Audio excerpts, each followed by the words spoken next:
මුල් ටිකට මොකද කරන්නේ? හරි කවන්න.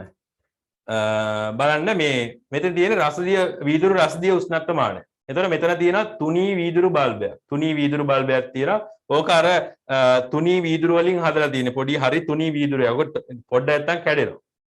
ඒක තුනී වීදුරු වලින් හදලා තියෙන්නේ ඇයි කියන එක හිතන්න. මම උක අහනවා ප්‍රශ්නයක් විදිහට පස්සේ. හරිද? ඇයි මේ තුනීවට වීදුරුව හදලා තියෙන්නේ?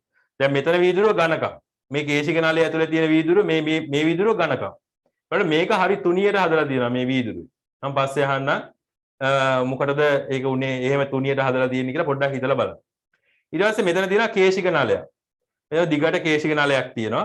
ඊට පස්සේ කේශික නාලයේ මේ ගානට ක්‍රමාංකණය කරලා තියෙනවා 10 20 30 නෑ මේකේ තියෙන ඍණ 10 නේ. ඍණ 10 බිඳුව ඊට පස්සේ 10 20 30 කියලාම ලකුණු කරලා තියෙනවා. ඊට පස්සේ මේකේ තව තියෙනවා මේ තුනී වීදුරු බල්බය ඇතුලේ රසදිය තියෙනවා. ඊට පස්සේ මේක අපි මෙන්න මේ බල්බය තමයි උෂ්ණත්වය බලන්න ඕන තැන ගිල්වන්නේ. මේක තමයි මෙතන තමයි ගිල්ලන්නේ. හරි. එතකොට මේක ගිල්ලපුවාම මේ බල්බය ඇතුලේ තියෙන රසදිය වල උෂ්ණත්වය වැඩි වෙනවා.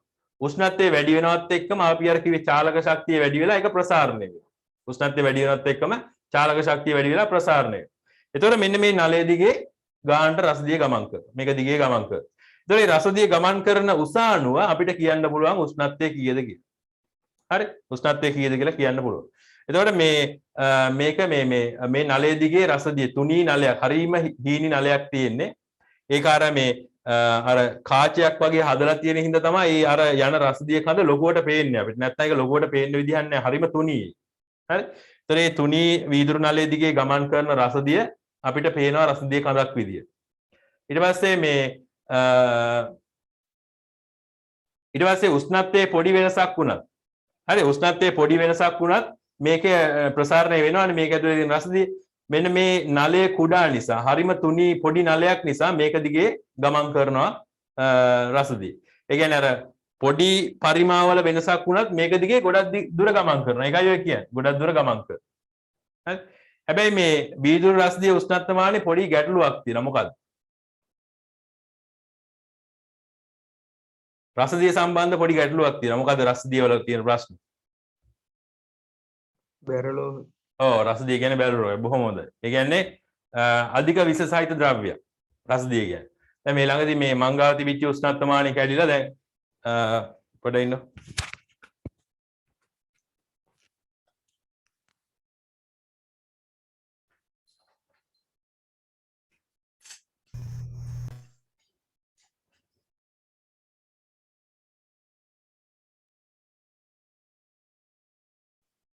ඒක හොයාගන්න අමාරුයි මම ප්‍රශ්න වලට පෙන්නන්න. ඒක මේ රසදිය යම් ප්‍රමාණයක් තියෙනවා අපිට කියන්නේ මේ වගේ පොඩි බිඳුවක් තියෙනවා රසදිය. ඔය අපි උෂ්ණත්වය බලන උණ බලන එකේ උණ. ඒක නිසා ඒ ටිකත් ඇති මිනිහෙක් සාමාන්‍ය ඕක අර බැරලෝහනේ බැරලෝහ අපේ ශරීරයේ අක්මාවේ ඊට පස්සේ වකුගඩු වල වගේ තැම්පත් වෙනවා ගිහිල්ලා. තැම්පත් වුණාන් පස්සේ ඒවා ටික ටික විනාශ වෙන්න පටන් ගන්නවා. ඒක නිසා මේක ටිකක් ප්‍රශ්නයක් තියෙනවා මේකේ තියෙන රසදිය ටික කැඩුනොත් එහෙම බිම විසිරුනොත් එහෙම ඒවා හානි වෙන්න පුළුවන්. ඒක නිසා අන්න ඒක ප්‍රශ්නයක් තියෙනවා. නැත්තම් ඊටාම හොඳයි රසදිය. රසදිය කියන එක මේකට භාවිතා කරන්න මේ හේතු තියෙනවා. බලන්න මේකෙදි පුළුල් උෂ්ණත්ව පරාසයක් තුල ප්‍රසාරණය ඒකාකාරී වීම.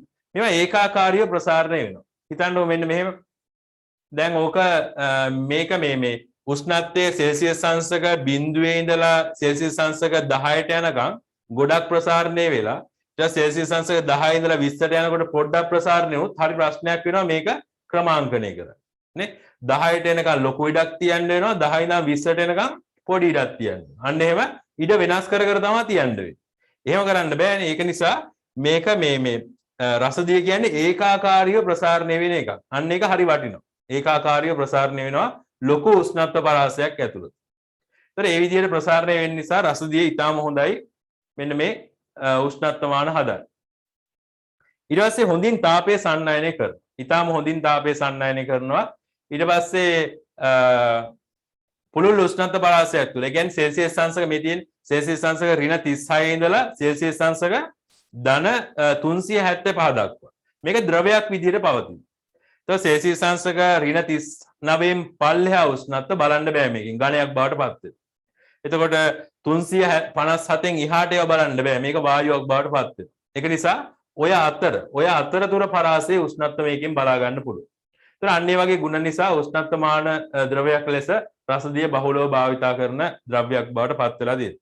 ඒතර මේක ඊටා විෂ සහිත නිසා අන්නේ පාඩුව තියෙනවා. විභාගයට සමහරවිට එහෙම අහන්න පුළුවන්. මෙන්න මේ කරුණු තුන පුළුල් උෂ්ණත්ව පරාසයක් තුළ ප්‍රසාරණය ඒකාකාරී වීමයි රසදිය හොඳින් තාපය සන්නායනය කිරීමයි ඊට පස්සේ මෙන්න මේ පුළුල් උෂ්ණත්ව පරාසයක් තුළ මේක ද්‍රවයක් විදියට පවතින එක. ඔන්න ඔය ටික වැදගත් ලක්ෂණ මෙන්න මේ රසදිය උෂ්ණත්වමානයකට භාවිතා කරන්නේ. එතකොට මේ මම අර කලින් අහපු ප්‍රශ්නෙට උත්තරේ දෙන්න පුළුවන්ද කාටද? මේකේ ඇයි මේ තුනී වීදුරු බල්බයක් හැදුවේ? ඝනකමට හැදුවා නම් මේක කැඩෙන්නේ නැහැ. මේක වැටිච්ච ගමන් කැඩෙනවනේ. ඝනකමට හදන්න තු තුනීවට හැදුවේ ඇයි? තුනී එක තියෙනව නේද? උෂ්ණත්වය යන්න. ඔව් මලීෂා කියපු කතාව හරි මොකද්ද? තාපය හොඳින් අවශෝෂණය කර ගැනීම. අවශෝෂණය කර ගැනීම කියන්නේ මෙහෙමයි. වීදුරු කියන්නේ මේ ඔයාලා අර පොඩි කාලේ ඉගෙනගත්තු විදිහට වීදුරු කියන්නේ තාපය හොඳට සන්නායනය කරන එක්කෙනෙක්ද තාප පරිවාරකයෙක්ද? තාපේ පරිවාරකයෙක්. ඒ කියන්නේ තාපේ මේ වීදුරු හරහා ගමන් කරන්නේ නැහැ. හරිම හිමීට තමයි ගමන් කරන්නේ. එතකොට අපි ලොකු වීදුරු බටයක් දැම්මොත් මේ ලොකු වීදුරු ඝනකම වීදුරු මේ බල්බයක් මේකට දැම්මොත් එහෙම ඒ වීදුරු හරහා තාපය ගමන් කරන්නේ ටිකක් හිමීට. හිමීට තමයි තාපය ගමන් කරන්නේ. එතකොට අපිට උෂ්ණත්වය බලා ගන්න ටිකක් වෙලා යනවා. ගොඩක් වෙලා තියන්නේ. ඒක නිසා මේකට තුනී වීදුරු බල්බයක් භාවිතා කරලා තියෙනවා. එතකොට ඔන්න ඔය වගේ දේවල් මේ ගැන අවධානය යොමු කරන්න ඕනේ. ඒ වගේ මේ උෂ්ණත්වමාන සම්බන්ධයෙන් ප්‍රශ්න අහනකොට අන්න ඒවා ටික තමයි අහන්නේ. මෙන්න මේ කරුණු ටික හරි වැදගත්. හරි? මේ ටික ලියා ගන්න ඔයාලට දීලා තියෙන හිස්තැනේ වීදුරු රස්තිය උෂ්ණත්වමාන කියලා ඒකේ යටතේ දීලා තියෙන හිස්තැනේ ලියා ගන්න. මෙන්න මේ කරුණු. මෙන්න මෙහෙම කරපුවාම මේ මාව පින් කරගන්න බෑද ඔයාලට මේ ලොකුවට පේනවද දැන්? කාට හරි එහෙම වෙනවද? නැද්ද?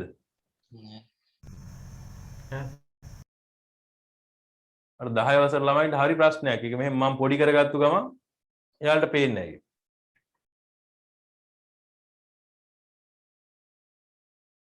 කවුරුත් දන්නේ නැද්ද ඒකට හේතුව දන්නේ නැහැ නේ. එහෙම පිට මුකුත් නැහැ. සර් එහෙම වෙනවා මේ අර සර් පැත්තේදී ඩබල් ක්ලික් කරගත්තා. අර වෙනම කොටුක පෙන්නද්දි.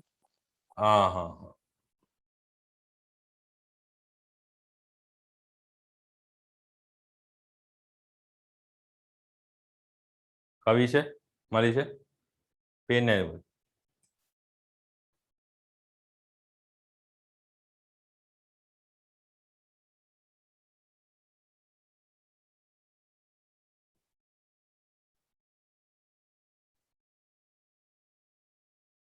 ඔයාලට විදින්නේ කවද්ද? බෙහෙත් විදින්නේ? ගොඩක් අය ඉඳලා තියෙන අපිට තමයි විද්‍ය නැහැ.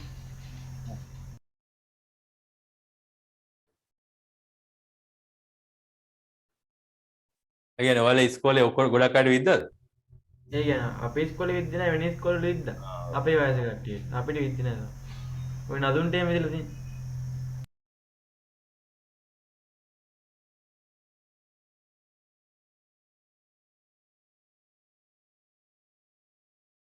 මේ සෙල්සියස් වලදී මෙන්න මෙතන මේ බිඳුව උඩට එන්න ඕනේ. මේ මෙතන තියෙන බිඳුව මේ උඩට එන්න ඕනේ. මේ කොහොම සෙල්සියස් දාන්නේ මම මේ අර සමහරලාට ඕක දාගන්න මට මෙතන බැරි වුණා. මේ ওই බිඳුව උඩට එන්න ඕනේ. යටට නෙමෙයි උඩට.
හරිනේ.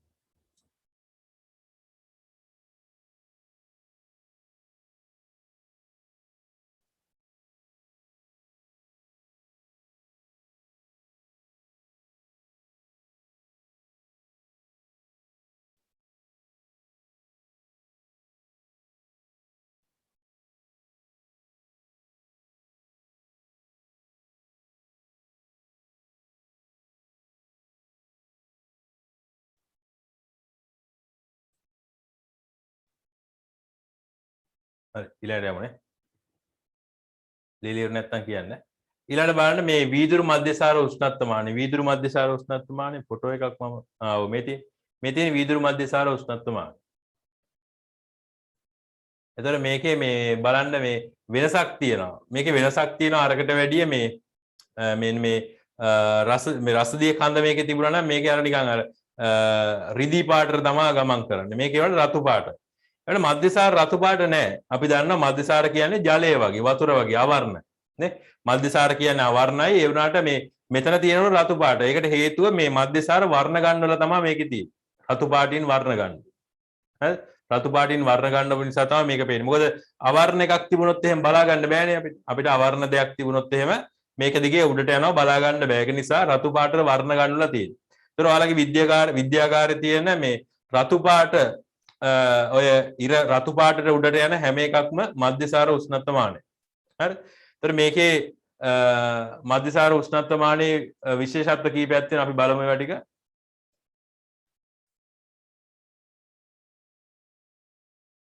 බලන්න මේ මධ්‍යසාර උෂ්ණත්වමානයේදී මේ ඍණ 115ක් සෙල්සියස් සිට 100 දක්වා සෙල්සියස් උෂ්ණත්වය මැනීමට භාවිතා කරන්න පුළුවන්. ඒක සෙල්සියස් අංශක ඍණ 115ක් අපිට බලන්න බෑ මේ රසදියේකින්. රසදියකින් සාමාන්‍ය ඍණ 35ට විතර යනකොට රසදිය ඝන වෙනවා. ඝන ද්‍රව්‍යයක් බවට පත් වෙනවා. ඒතකොට ඒකේ උෂ්ණත්වය බලා ගන්න බැරි වෙනවා. ඊළඟට මේකේ ද්‍රවාංකය 115ක් විතර වෙනවා. ඒ කියන්නේ උෂ්ණත්වය ඍණ 115ක් වෙනකොටම ද්‍රවයක් බවට පත් වෙනවා. ඊට පස්සේ උෂ්ණත්වය වැඩි වෙනකොට සාමාන්‍යයෙන් උෂ්ණත්වය සෙල්සියස් අංශක 70 80 විතර යනකොට මේක වාෂ්ප වෙන්න පටන් ගන්නවා. ඒතර ඒක නිසා ලොකු පරාසයක උෂ්ණත්වය මේකේ බලා ගන්න පුළුවන්. ඒතර මේක හොඳම වෙන්නේ මේ උෂ්ණත්වමානය හොඳම වෙන්නේ අඩු උෂ්ණත්ව බලන්න.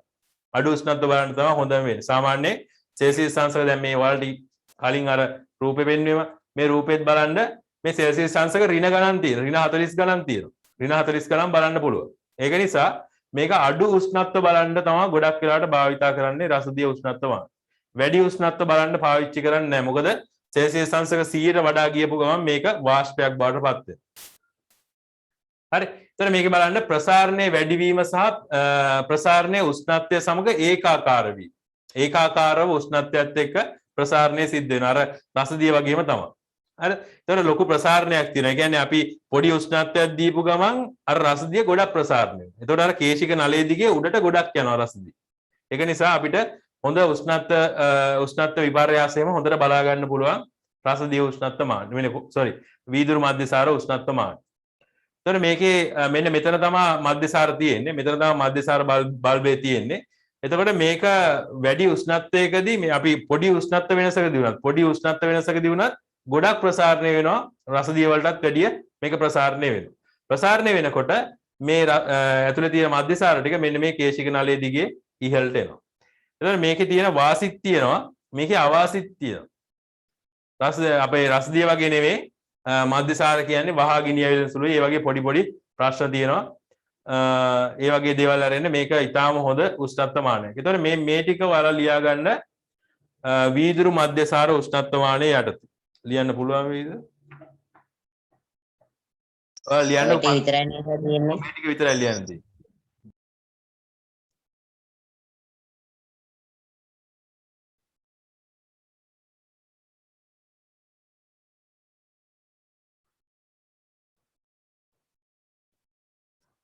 මීට වඩා කෙටි කරන්න බෑනේ. මොකද කරන්නේ? පුළුවන් වෙයි ලියන්නකො.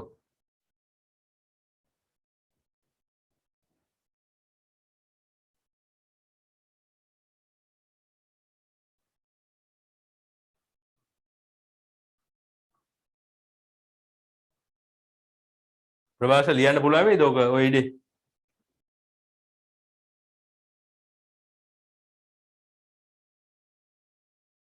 පුළුවන් වෙයි සර්.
හරි වීඩියෝ එක කරගන්න.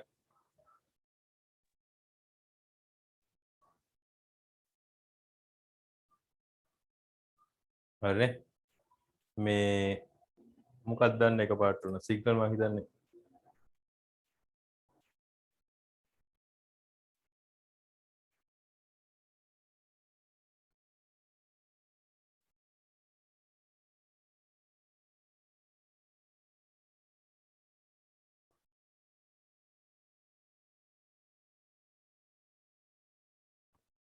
හරිනේ. එතකොට මේ වීදුරු මධ්‍යසාර උෂ්ණත්වමානය ගැන ওই ටික තමයි අපිට කතා කරන්න තියෙන්නේ. එතකොට මේකෙත් අර විදිහටම ඔයාලා වාසි ටික මතක තියාගන්න ඕන. එතකොට මේකේ තියෙන වාසි තියෙන මේ මධ්‍යසාර උෂ්ණත්වමානයකට භාවිතා කරන්න හේතුව මෙන්න මේ ප්‍රසාරණය වැඩි වීම. මෙයාලගේ ප්‍රසාරණය වැඩි. උෂ්ණත්වයත් සමග ප්‍රසාරණය වැඩි. ඊට පස්සේ මේ උෂ්ණත්වයත් සමග ප්‍රසාරණය ඒකාකාරයි. එතකොට ඕනෑම එකක්, ඒ කියන්නේ රසදිය වුණත් ඊට පස්සේ මධ්‍යසාර වුණත් ඔය ඕනෑම එකක මෙන්න මේ ලක්ෂණ දෙක තියෙනවා. ඒ කියන්නේ උෂ්ණත්වයත් එක්ක හොඳින් ප්‍රසාරණය වෙන එකයි උෂ්ණත්වයත් සමග ඒකාකාරීව ප්‍රසාරණය වෙන එක. දැන් ජලය එහෙම ගත්තොත් ඒක කරන්න බෑ. ජලය මගින් උෂ්ණත්වය අපි උෂ්ණත්වමානයකට ජලය දැම්මොත් එහෙම මොකද්ද වෙන ප්‍රශ්නේ? අපිට මොකද්ද මනින්න පුළුවන් උෂ්ණත්ව පරාසය? කී ඉඳන් කී වෙනකම් මනින්න පුළුවන් වෙයි? මේ තියෙන தත්ත්වය අනුව මේ කියලා තියෙන දේවල් අනුව බිඳුවට වඩා අඩු උෂ්ණත්ව මනින්න පුළුවන් වෙයි. එතකොට ජලය අයිස් වෙලානේ. ඔව් අයිස් වෙනවා. ඊට පස්සේ 100ට වඩා වැඩි උෂ්ණත්ව මනින්න පුළුවන් වෙයිද? එතකොට වාෂ්ප. ඔව් වාෂ්පයක් බවට පත් වෙනවා. අනික එක තමයි ජලයේ අමුතු දෙයක් සිද්ධ වෙනවා. මේ සෙල්සියස් දැන් අපි 100 ඉඳන් උෂ්ණත්වය අඩු කරගෙන යනකොට ජලය සංකෝචනය වෙනවා. එතකොට උෂ්ණත්වය වැඩි කරගෙන යනකොට ප්‍රසාරණය වෙනවා වගේ ජලය සංකෝචනය වෙනවා උෂ්ණත්වය අඩු කරගෙන යනකොට. හැබැයි සෙල්සියස් අංශක 4ට විතර යනකම් අඩු වෙනවා. එහෙම සංකෝචනය වෙනවා. 4න් පස්සේ ආපහු ටිකක් ප්‍රසාරණය වෙනවා ජලය. ඒක හරි අමුතු සිද්ධියක්. ජලය අර සෙල්සියස් අංශක 4ට විතර එනකම් සෙල්සියස් අංශක 4ට විතර එනකම් සංකෝචනය වෙනවා. සංකෝචනය වෙලා ඊට වඩා අඩු උෂ්ණත්වයකට ආපු ගමන් චුට්ටක් ප්‍රසාරණය වෙනවා. ඒක තමයි ජලයේ මතු පිට අයිස් පාවෙන්නේ. අයිස් ඝනත්වය අඩු වෙන්න හේතුව ඒ ප්‍රසාරණය තමයි. ඒතර ඒ වගේ එකක් පාවිච්චි කරන්න බෑ අපිට උෂ්ණත්වමානයක. එක වෙලාවට ප්‍රසාරණය වෙන සංකෝචනය වෙන ආකාර වෙනස් නිසා. ඒක තමයි කියන්නේ. මෙතන බලන්න ඒකාකාර වෙන්න ඕනේ. ප්‍රසාරණය ඒකාකාර වෙන්න ඕනේ උෂ්ණත්වමානයකට භාවිතා කරන්න. නැත්නම් ජලය වුණත් ඒ වගේ ද්‍රවයක් වුණත් පාවිච්චි කරන්න පුළුවන්. අර ගැටලුව තමයි තියෙන්නේ. ඊළඟට බලන්න ඊළඟට තියෙන එක මෙන්න මේ සංඛ්‍යාංක උෂ්ණත්වමාන. සංඛ්‍යාංක උෂ්ණත්වමාන මේකේ සංඛ්‍යාවක් වැටෙන්නේ. මේවා ගෙවල් වල නම් තියෙනවානේ. කාගේද ගෙදරක තියෙන කෙනෙක් කියන්න බෑ. නැද්ද? පොඩි ළමයි ඉන්න ගෙවල් තියනවාද? ඔව්. එතකොට මේකේ කොහොමද බලන්නේ? එකපාරට ඉලාමයක් වදිනවා නේද? උෂ්ණත්වය හරියටම කියවුනහම නැද්ද? එහෙම ඒවත් තියෙනවා. මෙන්න මේ බටන් එක ඔබපුවාම මේ බටන් එක ඔබපුවාම මේක බිඳුවට එනවා. නේ? බිඳුවට එනවා. ඊට පස්සේ මේක උෂ්ණත්වය බලන්න ඕන තැන තියෙනවා. තිබ්බන් පස්සේ ශරීර උෂ්ණත්වය බලන එකක් මේක. ඒතකොට උෂ්ණත්වය බලන්න ඕන තැන තිබ්බහම තියලා ටිකක් වෙලා තියන් හිටපුවාම එලාම් එකක් එනවා. කීක් ගාලා එලාමයක් එනවා. අන්න එතකොට උෂ්ණත්වය බලා ගන්න පුළුවන්. සාමාන්‍ය රසදිය උෂ්ණත්වමානයක් අපි විනාඩිය 2 එහෙම තිබ්බට කිහිල්ල භාවිතා කරනවා නම් උෂ්ණත්වය බලන්න රසදිය උෂ්ණත්වමානයක් කිහිල්ලේ තියලා තියන්න ඕනේ විනාඩි 5ක්. විනාඩි 5ක්වත් තියන්න. ඊට මේ වගේ එකක් තප්පර 30ක් විතර ඇතුළත උෂ්ණත්වය මේකටක් ගාලා පෙන්වනවා. ඒක නිසා මේවා භාවිතා වෙනවා වැඩි දැන්. මේවා භාවිතා වෙනවා වැඩි මොකද පහසුයි. අනික එක ආරක්ෂිතයි. රසදිය නැහැනේ. රසදිය නැති නිසා මේකෙන් ආරක්ෂාවකුත් අපිට හම්බෙනවා. ඒක නිසා මේක දැන් භාවිතා වෙනවා වැඩි. මේක ලියා ගන්න මේ තියෙන ඒවා ටික. මෙම උෂ්ණත්වමානවලදී සෑදීමට උෂ්ණත්වයේ වැඩිවීම නිසා සිදුවන ප්‍රසාරණය වෙනකොට දැන් අර දෙකේම පාවිච්චි කරේ ප්‍රසාරණය. රසදියත් ප්‍රසාරණය. ඊට පස්සේ මධ්‍යසාරත් ප්‍රසාරණය. ඒවට මේක නිකන් විදුලියෙන් වැඩ කරන එකනේ. ඒක නිසා උෂ්ණත්වයේ වැඩි වෙනකොට අර ප්‍රතිරෝධය කියන එක භාවිතා වෙනවා මෙතෙන්දී. ප්‍රතිරෝධය. ඒතර උෂ්ණත්වයේ වැඩි වෙනකොට අපි දන්නවා ලෝහවල ප්‍රතිරෝධකතාවය වැඩි වෙනවා. ප්‍රතිරෝධය වැඩි වෙනවා. ඒක නිසා ඒක භාවිතා කරලා තමයි මේක හදලා තියෙන්නේ. නිකන් එක මතක තියාගන්න. ප්‍රතිරෝධය කියන සාධකය තමයි මෙතෙන්දී භාවිතා කරලා තියෙන්නේ උෂ්ණත්වමානය නිර්මාණය කරන්නේ. ඒතර උෂ්ණත්වයේ වැඩි නම් ප්‍රතිරෝධය වැඩි. එතකොට වැඩි අගයක් මෙතන පෙන්වනවා. උෂ්ණත්වය අඩුයි නම් ප්‍රතිරෝධය අඩුයි. ඒතර මෙතන අඩු අගයක් පෙන්වනවා. ඔන්න ඔක තමයි මේ විදිහට තමයි හදලා තියෙන්නේ. ඒක ඉතින් ලොකු ට්‍රාන්සිස්ටර් ආරෝමය ඇති ඇතුලේ. ඒ වුණාට කොහොම හරි මෙතන බලන්නේ අපි අර ප්‍රතිරෝධය කියන එක තමයි බලන්නේ. ප්‍රතිරෝධය කියන සාධකය උෂ්ණත්වයත් එක්ක වැඩි වෙනවා. එතකොට මේකෙන් අපිට උෂ්ණත්වය බලා ගන්න පුළුවන්.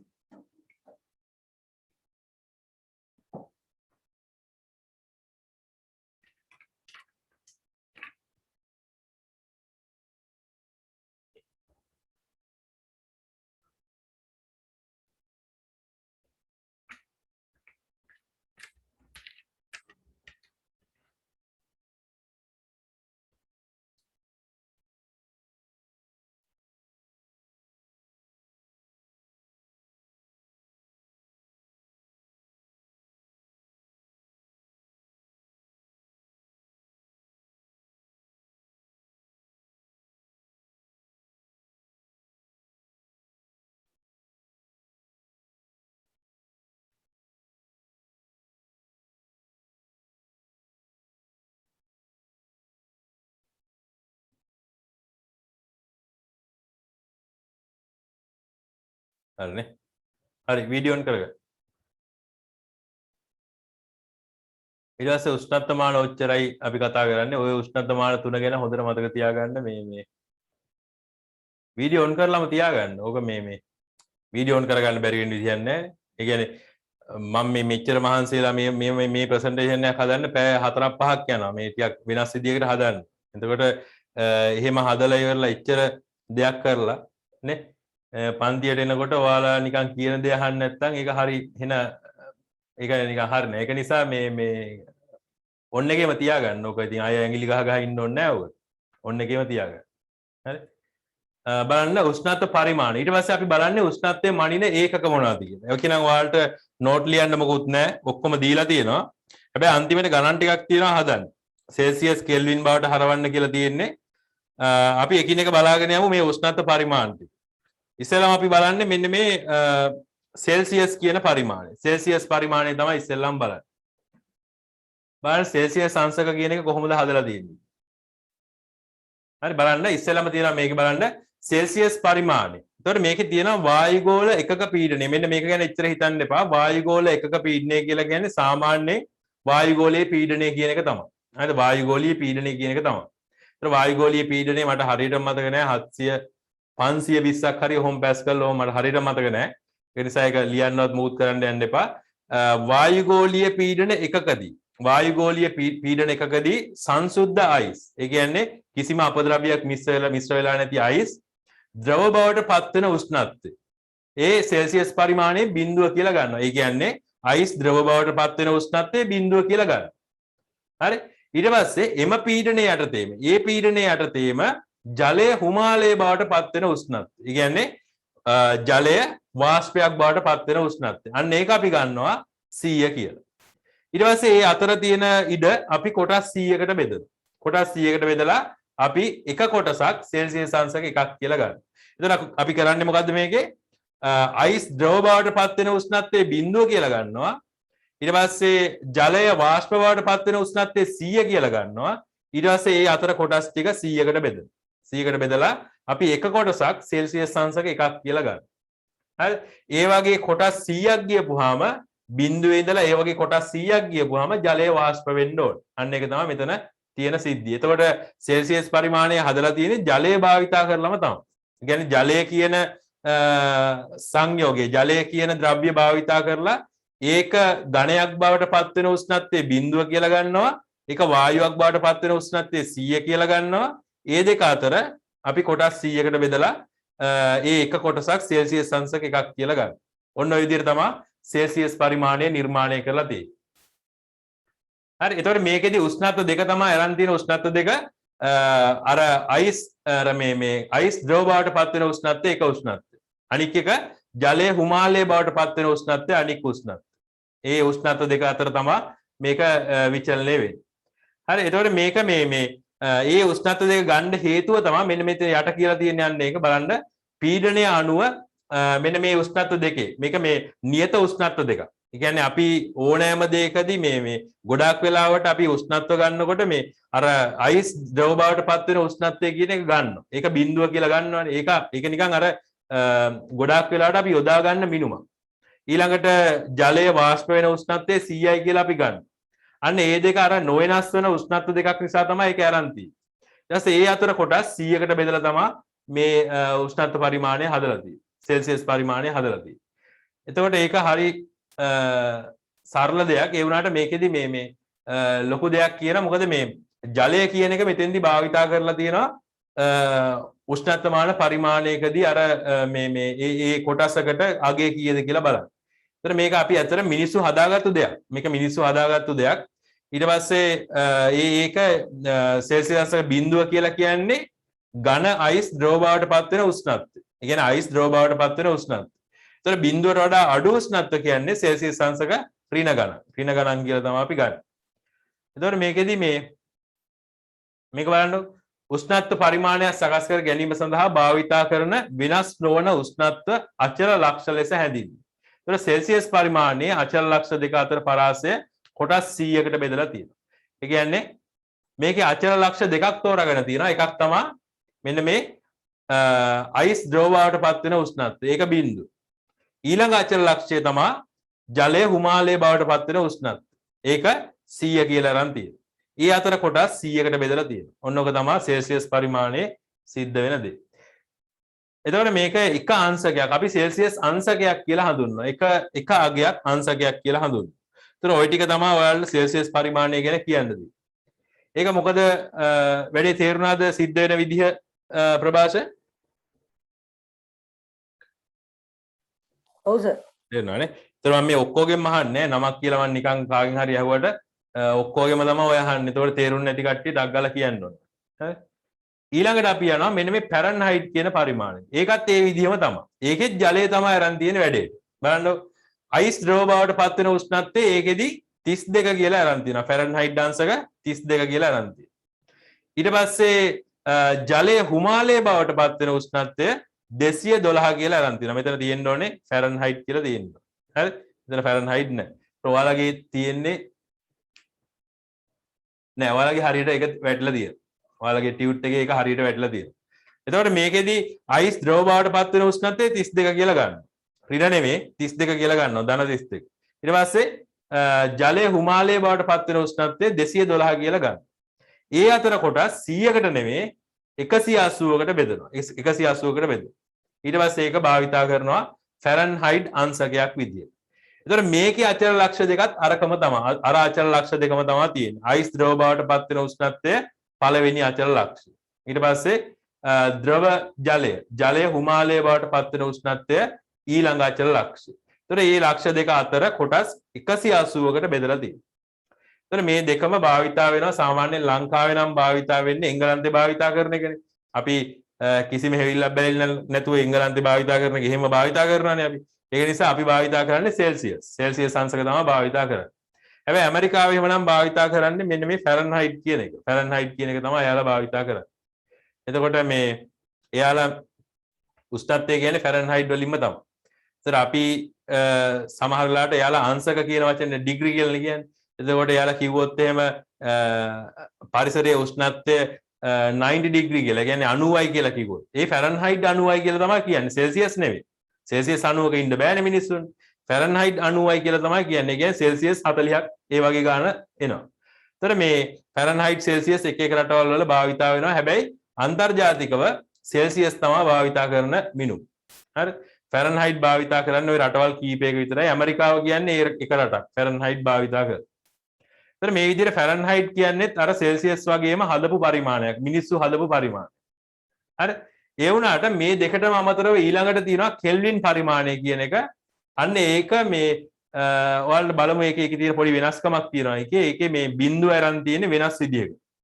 ඒ කියන්නේ කෙල්වින් පරිමාණය කෙල්වින් බිඳුව අරන් තියෙන වෙනස් විදියකට. ඒක පොඩ්ඩක් බලන්න. ඊළඟ එක බලන්න. මේකේ කෙල්වින් බිඳුව අරන් තියෙන්නේ වස්තුවක උෂ්ණත්වයට තියෙන්න පුළුවන් අවම අගයක් තියෙනවා. වස්තුවක උෂ්ණත්වයට තියෙන්න පුළුවන් අවම අගයක් තියෙනවා. ඒකට අපි කියනවා නිරපේක්ෂ ශූන්‍ය කියලා. නිරපේක්ෂ ශූන්‍ය කියලා කියනවා. දැන් හිතන්නකෝ මේකේ තියෙන වතුර ටික. මේකේ වතුර ටික අඩු කරගෙන අපි උෂ්ණත්වය අඩු කරගෙන යනකොට මේකේ උෂ්ණත්වය අඩු කරගෙන යනකොට අපිට මේකේ උෂ්ණත්වය අඩු කරන්න පුළුවන් උපරිම අගයක් තියෙනවා. මොකද උෂ්ණත්වය කියලා කියන්නේ චාලක ශක්තිය පිළිබඳ මිනුමක්. ඒතර මේකේ අංශු චලනය වෙනවා. මේකේ ඇතුලේ අංශු චලනය වෙනවා. ඒතර මේ චාලක ශක්තිය අඩු කරගෙන යනකොට අන්තිමේදී චාලක ශක්තිය නැත්තරම නැති වෙනවා මේක. එතනින් එහාට උෂ්ණත්වය අඩු කරන්න බෑ අපිට. හරි. අන්න ඒ උෂ්ණත්වය අපි කියනවා නිරපේක්ෂ ශූන්‍ය කියලා. ඒතර මේකේ තියෙන වතුර ටිකේ උෂ්ණත්වය අපිට ඊට වඩා අඩු කරන්න බෑ. හරිද? ඒක ඊට වඩා ඒ උෂ්ණත්වය අඩු කරන්න බෑ. අන්න ඒක නිරපේක්ෂ ශූන්‍ය කියලා කියනවා. අන්න ඒ අවස්ථාවේදී කෙල්වින් පරිමාණය බිඳුව කියලා ගන්න. කෙල්වින් බිඳුව කියලා ගන්න. ඒතර ඒ උෂ්ණත්වය විද්‍යාඥයෝ හොයාගෙන තියෙනවා සාමාන්‍ය සෙල්සියස් අංශක -273.15 කියලා. ඒතර නිරපේක්ෂ ශූන්‍ය කියලා කියන්නේ ඕනෑම ද්‍රව්‍යයක අඩු කරන්න පුළුවන් උපරිම උෂ්ණත්වය. ඊට වඩා අඩු කරන්න බෑ උෂ්ණත්වය. මොකද මේ මෙතන කියලා තියෙන්නේ ඒක තමයි. බලන්න උෂ්ණත්වය යනු එම වස්තුව සෑදී ඇති අංශු වල මධ්‍යනේ චාලක ශක්තිය පිළිබඳ මිනුම. හරි උෂ්ණත්වය කියන්නේ මධ්‍යනේ චාලක ශක්තිය පිළිබඳ මිනුම. ඊට පස්සේ චාලක ශක්තිය අඩු වෙන විට උෂ්ණත්වයත් අඩු වෙනවා. ඒක අපි කතා කරන්නේ ඉස්සර චාලක ශක්තිය අඩු වෙනකොට උෂ්ණත්වය අඩු වෙනවා. ඊට පස්සේ යම් වස්තුවක තියෙන සියලුම අංශු වල චාලක ශක්තිය ශූන්‍ය වුණාම ඒ වස්තුවේ උෂ්ණත්වය නිරපේක්ෂ ශූන්‍ය කියලා කියනවා. ඊට වඩා උෂ්ණත්වය අඩු කරන්න බෑ. මේ විශ්වයේ කොහේවත් ඔయిత වඩා අඩු උෂ්ණත්වයක් නැහැ. අඩුම උෂ්ණත්වය තමයි සෙල්සියස් අංශක -273. ඒ කියන්නේ කෙල්වින් බිඳුව. හරිද? වැඩේ තේරුණාද? නිසල? ඔව් සර්. තේරුණානේ? ඒතර සෙල්සියස් අංශක -273 කියන්නේ මේ විශ්වයේ තියෙන්න පුළුවන් අඩුම උෂ්ණත්වය. ඒකට අපි කියනවා නිරපේක්ෂ ශූන්‍ය කියලා. අංශු සියල්ලගේම චාලක ශක්තිය බිඳුව වුණාම ඊට වඩා උෂ්ණත්වය අඩු කරන්න බෑ. උෂ්ණත්වය අඩු කරන්න බෑ. හරි? එතකොට ওই ටික තමයි ඕක ගැන කියන්න තියෙන්නේ. බලන්න එතකොට මේකේ මේ හරි වැදගත් දේවල් ටිකක් තියෙනවා. අපි මේ ගණන් ටිකක් හදාගෙන යමු. ඒක හැදුවන් පස්සේ ඔයාලට තේරෙයි. එතකොට මේ හරි අපි ගණන් ටිකට යමු. ඒ වගුවට යමු. ඒ වගුවේ නෑ මම මේක මේ පොඩි ගණන් ටිකක් මේකේ හදලා තියෙනවා. මේක අපි බලමු. එක දෙක බලමු බලන්න. උෂ්ණත්ව මැනීමේ අන්තර්ජාතික ඒකකයේ කෙල්වින්. කෙල්වින් වලින් තමයි උෂ්ණත්වය මනින්නේ. ඒක මේකේ දාලා නැහැ. හරි? ඒතකොට ඉඩක් නැහැ දාන්න තිත්තිරක් දාලා නැහැ. ඔයාලා මේ වගුව සම්පූර්ණ කරන්න කියන තැනට උඩින් ඕක ලියා ගන්න. උෂ්ණත්වය මැනීමේ අන්තර්ජාතික ඒකකය කෙල්වින්. K අකුර දාන්න. එතකොට නිරපේක්ෂ ශූන්‍ය කියලා කියන්නේ උෂ්ණත්වය අඩු කළ හැකි උපරිම ගාන. අංශු වල චාලක ශක්තිය සියලුම අංශු වල චාලක ශක්තිය බිඳුව වෙන උෂ්ණත්වය. සියලුම අංශු වල චාලක ශක්තිය බිඳුව වෙන උෂ්ණත්වය.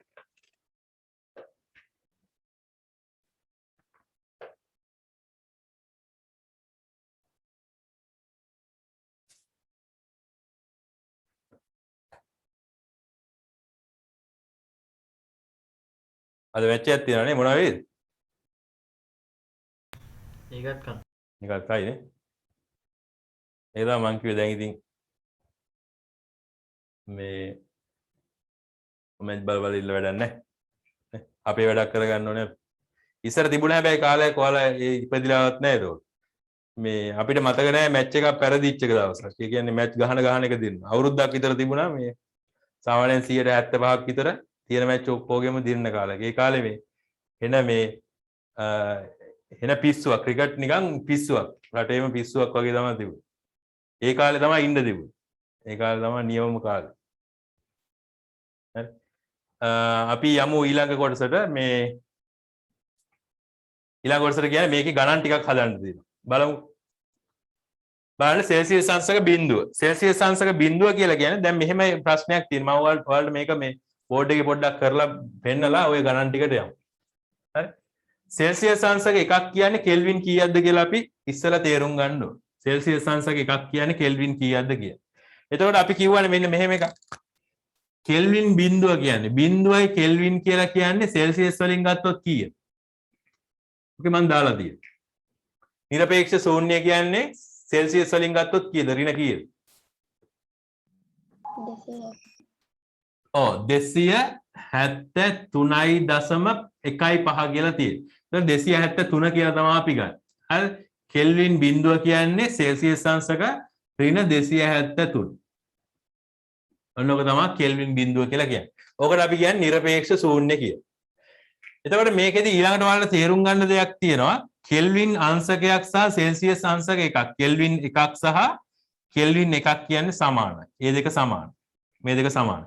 අංශකයක් විදිහට ගත්තොත් සමානයි. අපි යම්කිසි වස්තුවක උෂ්ණත්වය අපි හිතන්නකො මෙහෙම මේ වස්තුවේ උෂ්ණත්වය අපි තාපය ලබා දීලා උෂ්ණත්වය වැඩි කරනවා. උෂ්ණත්වය වැඩි කරනවා. උෂ්ණත්වය වැඩි කරනවා සෙල්සියස් අංශක 35 ඉඳලා සෙල්සියස් අංශක 36 වෙනකන් උෂ්ණත්වය වැඩි කරනවා. මෙහෙම වැඩි කරොත් එහෙම සෙල්සියස් අංශක 1යිනේ වැඩි වෙලා තියෙන්නේ. සෙල්සියස් අංශක 1යි වැඩි වෙලා තියෙන්නේ. ඒ කියන්නේ කෙල්වින් වලින් ගත්තත් කෙල්වින් 1යි වැඩි වෙලා තියෙන්නේ. ඒ කියන්නේ ඔයාලට මේකේ තේරෙන්න ඕනේ කෙල්වින් එකක් කියන්නේ සෙල්සියස් අංශක එකක්ම තමයි. කෙල්වින් එකක් කියන්නේ සෙල්සියස් අංශක එකක්ම තමයි. ඒතර කෙල්වින් බිඳුව කියන්නේ සෙල්සියස් අංශක ඍණ 273. ඒතර මට කියන්න කෙල්වින් 1 කියන්නේ කීයද කියලා සෙල්සියස් වලින් ගන්න. ඍණ කීයද? කවුරු හරි කියන්න බෑ.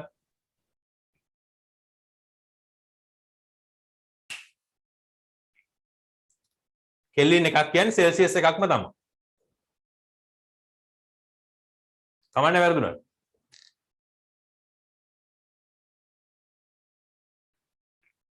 කෙල්වින් එකක් වැඩි වෙද්දි සෙල්සියස් එකක් තමයි වැඩි වෙන්නේ. සෙල්සියස් උත් එකයි වැඩි වෙන්නේ.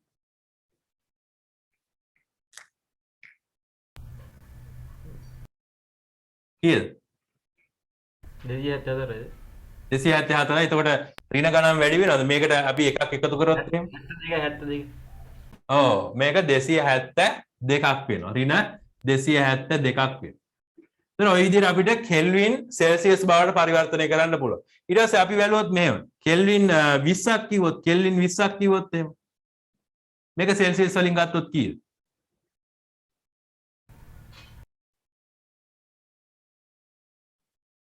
252යි 253යි නේ 253යි සෙල්සියස් ඍණ. එතන ওই විදිහට අපිට ගන්න පුළුවන්. ඒ කියන්නේ මෙතන මම ඔයාලට පෙන්නුවේ කෙල්වින් එකක් කියන්නේ සෙල්සියස් එකක්ම තමයි. කෙල්වින් එකක් කියන්නේ සෙල්සියස් එකක්ම තමයි. ඒතකොට මේකට අපි තව එකතු කරන්න ඕනේ. මේකට 273ට එකතු කරන්න ඕනේ 20ක් සෙල්සියස්. ඒතර 20ක් එකතු කරපුවාම මෙන්න මේ ගාන තමයි. ඒ කියන්නේ කෙල්වින් එකක් කියන්නේ සෙල්සියස් එකක්ම තමයි කියලා මම ඔයාලට මේකෙන් පෙන්නනවා. ඒතර මේකෙදි අපි ඊළඟට බලන්න ඕනේ කෙල්වින් කොහොමද සෙල්සියස් කරන්න කියන එක මෙන්න මේ විදිහට අපිට ලේසියෙන්ම කරන්න පුළුවන්. අපිට දුන්නොත් එහෙම සෙල්සියස් 20යි. සෙල්සියස් 20යි මේක කෙල්වින් කරන්න. මේ කෙල්වින් කරන්න කියපුවාම මේකට කරන්න ඕනේ අපි 273ක් එකතු කරන්න ඕනේ. 273ක් එකතු කරපුවාම මේක 293ක් බවට පත් වෙනවා කෙල්වින්. ඒතර කෙල්වින් 293ක් බවට පත් වෙනවා. ඊළඟට අපි ගත්තොත් එහෙම සෙල්සියස් 30ක් කිව්වොත් එහෙම සෙල්සියස් 30ක් මේක කෙල්වින් බවට පත් කරන්න කිව්වොත් මේකට 273ක් එකතු කරන්න ඕනේ. ඒතර මේක 200 නෙවෙයි 303ක් බවට පත් වෙනවා. ඔන්න ඔය විදිහට සෙල්සියස් වලින් දීලා තියෙන උෂ්ණත්වයක් කෙල්වින් බවට පත් කරන්න කිව්වොත් අපි 273ක් එකතු කරනවා. ඊළඟට කෙල්වින් වලින් දීලා තියෙන එකක් සෙල්සියස් බවට පත් කරනවා. කෙල්වින් වලින් දීලා තියෙන එකක් සෙල්සියස් බවට පත් කරනවා. කෙල්වින් 373ක්. කෙල්වින් 373ක් දීලා තියෙනවා. කෙල්වින් වල මෙහෙම බිඳු දාන්නේ නැහැ. බිඳු දාන්නේ නැහැ. කෙල්වින් 373ක් දීලා තියෙනවා. මේක සෙල්සියස් කරන්න ගියොත් අපි මේකෙන් 273ක් අඩු කරනවා. අර කලින් කරේ සෙල්සියස් එකක් කෙල්වින් කරන්න කියපුවාම 273ක් එකතු කරා වගේ කෙල්වින් සෙල්සියස් කරන්න කියපුවාම 273ක් අඩු කරනවා. එතකොට මේකේ 100යි කියලා තමයි. සෙල්සියස් අංශක 100යි.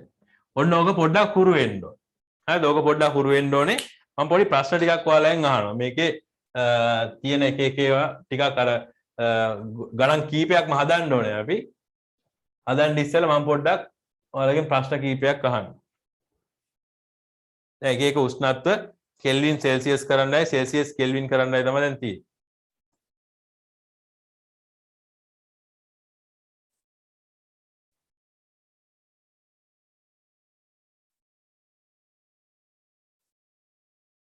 හරි. පළවෙනි එක හරි ලේසි. සෙල්සියස් බිඳුව. සෙල්සියස් බිඳුව කෙල්වින් කරන්න පුළුවන්. සාමාන්‍ය සෙල්සියස් බිඳුව කෙල්වින් කරන්න පුළුවන්.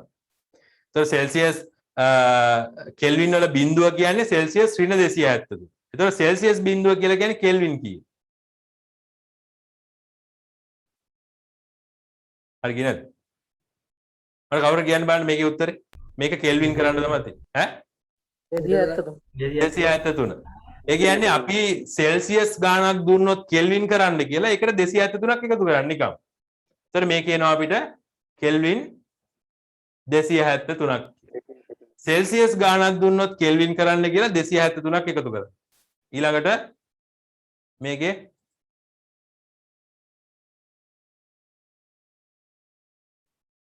මේකේ මම දාලාම තියෙනවා නිකම්. එතකොට මේකේ සෙල්සියස් 100ක් තියෙනවා. 100 කෙල්වින් කරන්න කියපුවාම ඒකට 273ක් එකතු කරනවා. එතකොට 373ක් බවට පත් වෙනවා. එතකොට කෙල්වින් 373. ඊළඟට තව එකක් අපි බලමු. කෙල්වින් සෙල්සියස් කරන්න තියෙන්නේ. එතකොට මේකෙන් 273ක් අඩු කරන්න ඕනේ. මේකේ කෙල්වින් වලින් උෂ්ණත්වය කීයද? ෂෙහන් කෙල්වින් සෙල්සියස් කරොත් එහෙනම් මේක කීයද උෂ්ණත්වය?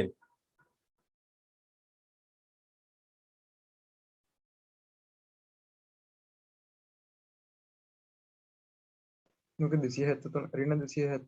ඔව් ඍණ 273යි සෙල්සියස්. සෙල්සියස් ඍණ 273යි. ඊළඟට තව එකක් බලමු අපි. මේ මෙහෙම හුරු වෙලා තමයි මේක කරන්න ඕනේ. දිගටම කරලා හුරු වෙන්න. ඊළඟට කෙල්වින් 1. ඔක මම ඉස්සෙල්ලා කිව්වා ඍණ 272යි නේ. ඍණ 272යි. ඊළඟට කෙල්වින් 500 සෙල්සියස් කරොත් එහෙම කීයද එන්නේ? නිසා කෙල්වින් 500 සෙල්සියස් කරොත් කීයද එන්නේ?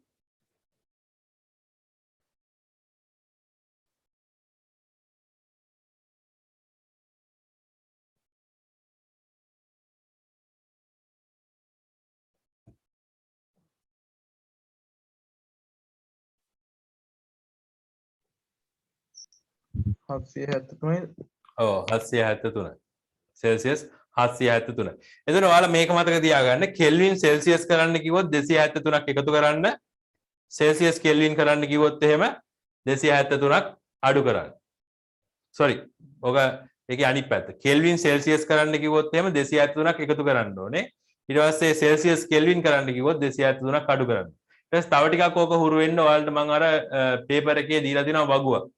ඒ වගුව පුරවන්න ටක් ගාලා වර්ධින්න හරි කමන්නේ එක පුරවන්න.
එතකොට පළවෙනි එක සෙල්සියස් බිඳුව කියලා කියන්නේ මේක කෙල්වින් කරන්න නම් මේකට එකතු කරන්න ඕනේ 273ක් නේ. එතකොට මේක කෙලින්ම නිකම්ම බිඳුව එකතු කිරීම 273 කියලා කියන්නේ 273ම තමයි.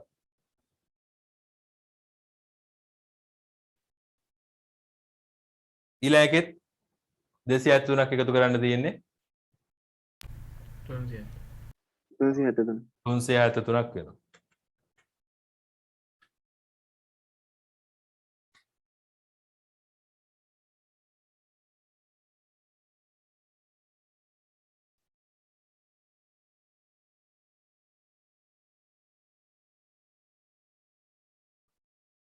ඊට පස්සේ කෙල්වින් සෙල්සියස් කරන්න තියෙන්නේ.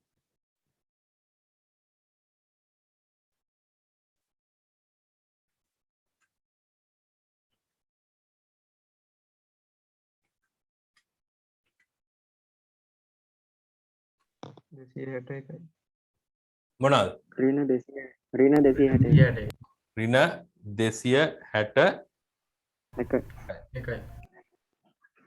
සෙල්සියස්. C බිඳුව වල දාන්න ඒක බිඳුව මට මේක දාන්න බෑ. ඊළඟ මෙතන සෙල්සියස් කෙල්වින් බවට පත් කරන්න තියෙන්නේ. ඒතර මේකට ඍණ 55 තමයි තියෙන්නේ. ඍණ 55 එකතු කරන්න ඕනේ 273.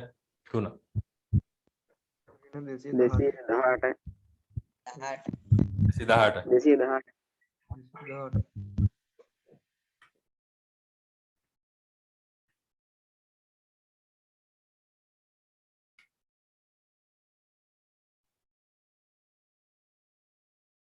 හරි මලිෂ තේරෙනවද වැඩි?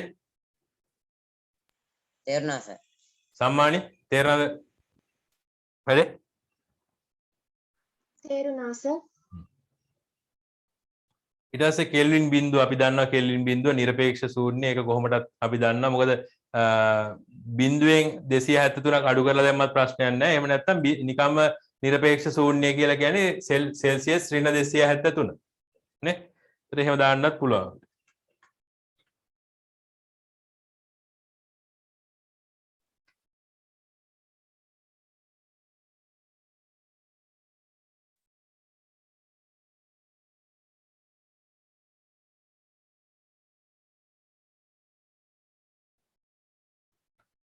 කොහොමද දසුන් නැහැ නේ?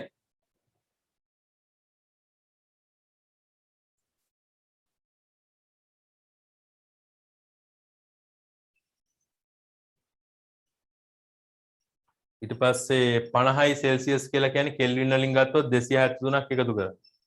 50යි 273 කීයද? 328 328යි 323. 3ක් එන්නේ 323යි. 323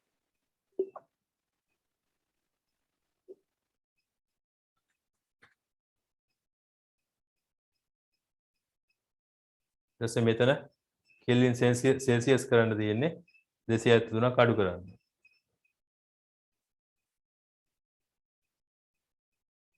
එතකොට 350න් 273ක් අඩු කරන්න. 177 කීයද? නිකන් 70. සෝරි. නිකන් 70.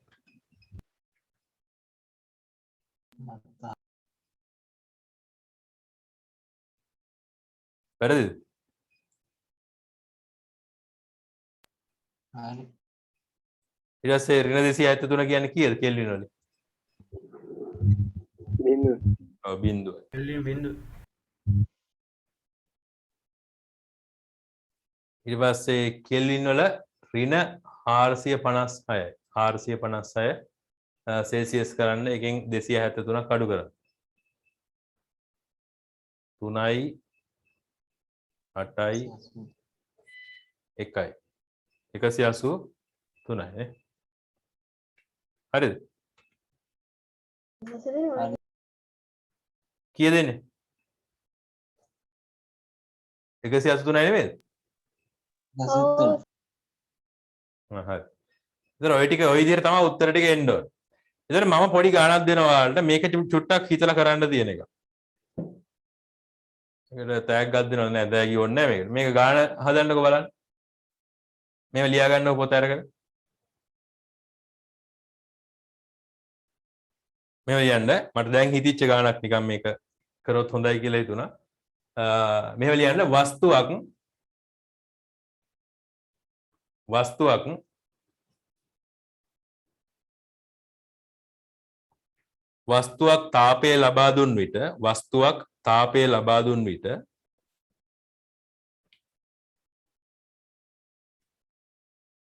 වස්තුවක් තාපය ලබා දුන් විට උෂ්ණත්වය සෙල්සියස් අංශක 30 සිට 30යි සෙල්සියස් අංශක වස්තුවක් තාපය ලබා දුන් විට උෂ්ණත්වය 30යි සෙල්සියස් සිට 45 ගමුකෝ අපි 45යි සෙල්සියස් දක්වා 45යි සෙල්සියස් දක්වා උෂ්ණත්වය වැඩි විය.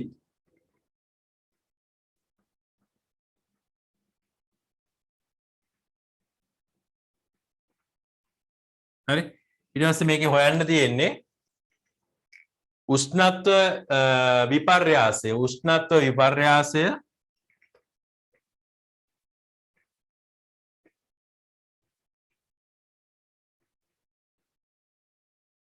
විපර්යාසය කෙල්වින් වලින් සොයන්න.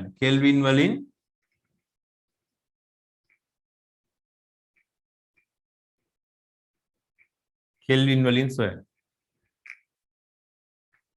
එතකොට වස්තුවේ උෂ්ණත්වය 30 ඉඳලා 45 වෙනකන් සෙල්සියස් වලින් වැඩි වෙලා තියෙනවා. උෂ්ණත්ව විපර්යාසය කෙල්වින් වලින් හොයන්න තමයි තියෙන්නේ. මට හොයලා කියන්න බෑ ඉස්සෙල්ලා.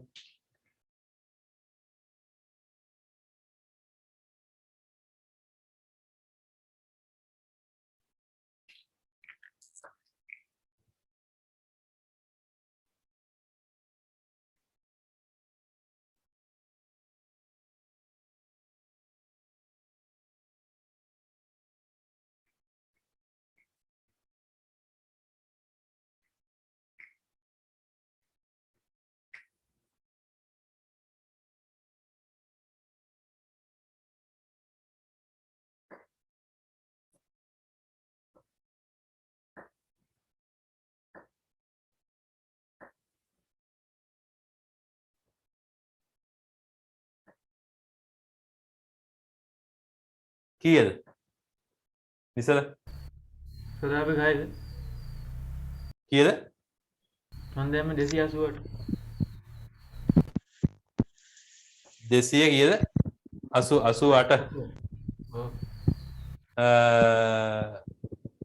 ෂෙහාන් කීයද ආවේ? ෂෙහාන් කීයද ආවේ? ඒක තමයි සර් 288. වෙනස් උත්තරයක් කාටද ඇවිල්ලා නැද්ද? කාටවත්ම නැහැ. හරි මම ඔක වෙනස් උත්තරේ එන විදිය මම කියන්නේ.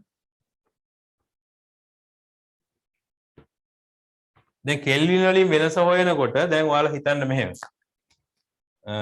දැන් මේකේ සෙල්සියස් වලින් වෙනස හොයමු ඉස්සෙල්ලා. 30යි සෙල්සියස් පත් වෙනවා 45 දක්වා.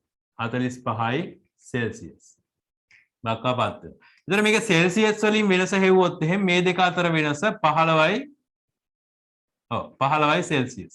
සෙල්සියස් අංශක 15ක වෙනසක් තියෙනවා. ඒතර අපිට මේක කෙල්වින් වලට පත් කරන්න බෑනේ. මේක කෙල්වින් බවට පත් කරලා වැඩේ කරන්න බෑ.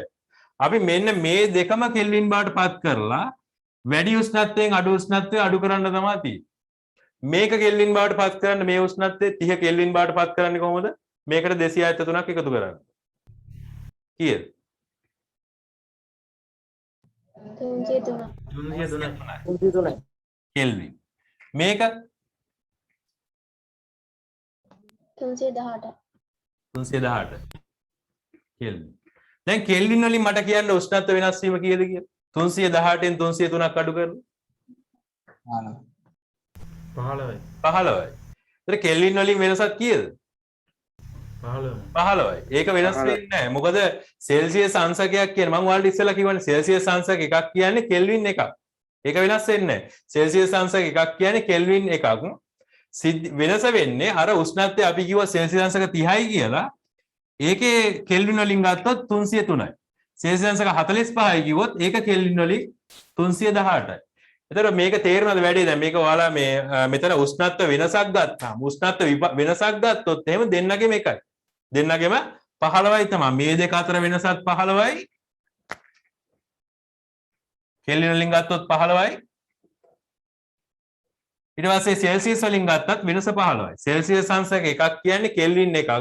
හැබැයි කෙල්වින් බිඳුව පටන් ගන්න සෙල්සියස් අංශක -273න්. ඔන්න ඔක විතරයි වෙනස. මොකද ඒක තේරුණාද ෂයන්? හරි කියන කවිස්ක තේරුණා සර්. තේරුණානේ. ඒතර ඔය තේරුන්නේ නැත්තම් මට කියන්නක් ගාලා මේවා හරි වැදගත්. ඒකයි මේක මේ අනිවාර්යෙන් තේරුම් ගන්න ඕන දෙයක්. ඒ කියන්නේ අපි සෙල්සියස් කෙල්වින් කරනවා කෙල්වින් සෙල්සියස් කරනවා අර එකතු කර කර ඒක හරි. ඒ වුණාට දැන් විපර්යාසයක් ගත්තා. උෂ්ණත්ව විපර්යාසයක් ගත්තොත් ඒක තමයි ඔයාලට පෙන්වන්නේ මම. අපි උෂ්ණත්ව වෙනසක් ගන්නකොට මේක මේකෙන් අඩු කරලා ඒකට 273ක් එකතු කරලා බෑනේ. එහෙනම් අපි කරන්න ඕනේ මේ උෂ්ණත්ව දෙකම සෙල්සියස් දෙකම කෙල්වින් බවට පත් කරගන්න. ඊට පස්සේ වැඩි එකෙන් අඩු එක අඩු කරලා උත්තරේ ගන්න.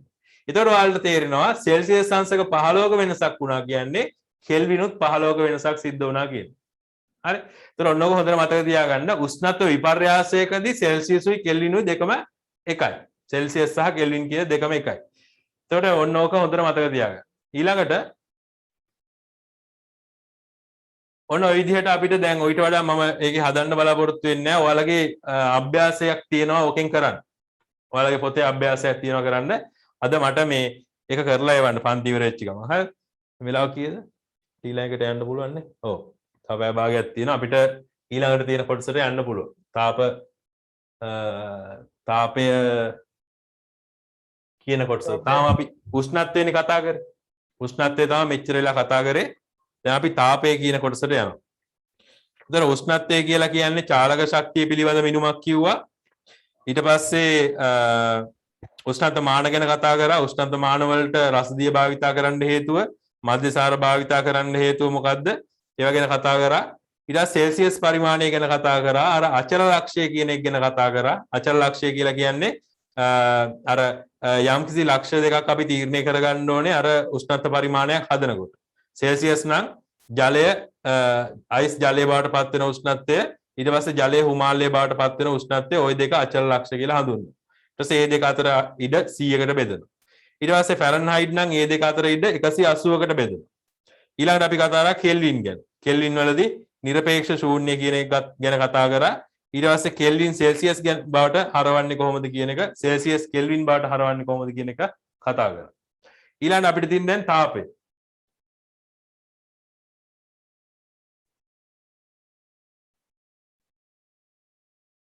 මේ 9යි එක අභ්‍යාසය නේද කරන්න ඕනේ? ඔව්. ගෙදරින් කරන්න.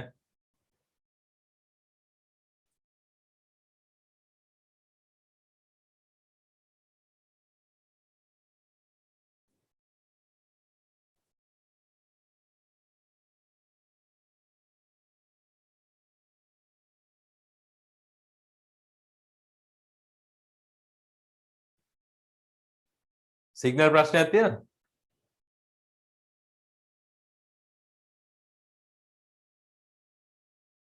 නෑ සර්. අඩු වැඩි වෙන්නේ පන්ති ගාන ඒක බැලුවා.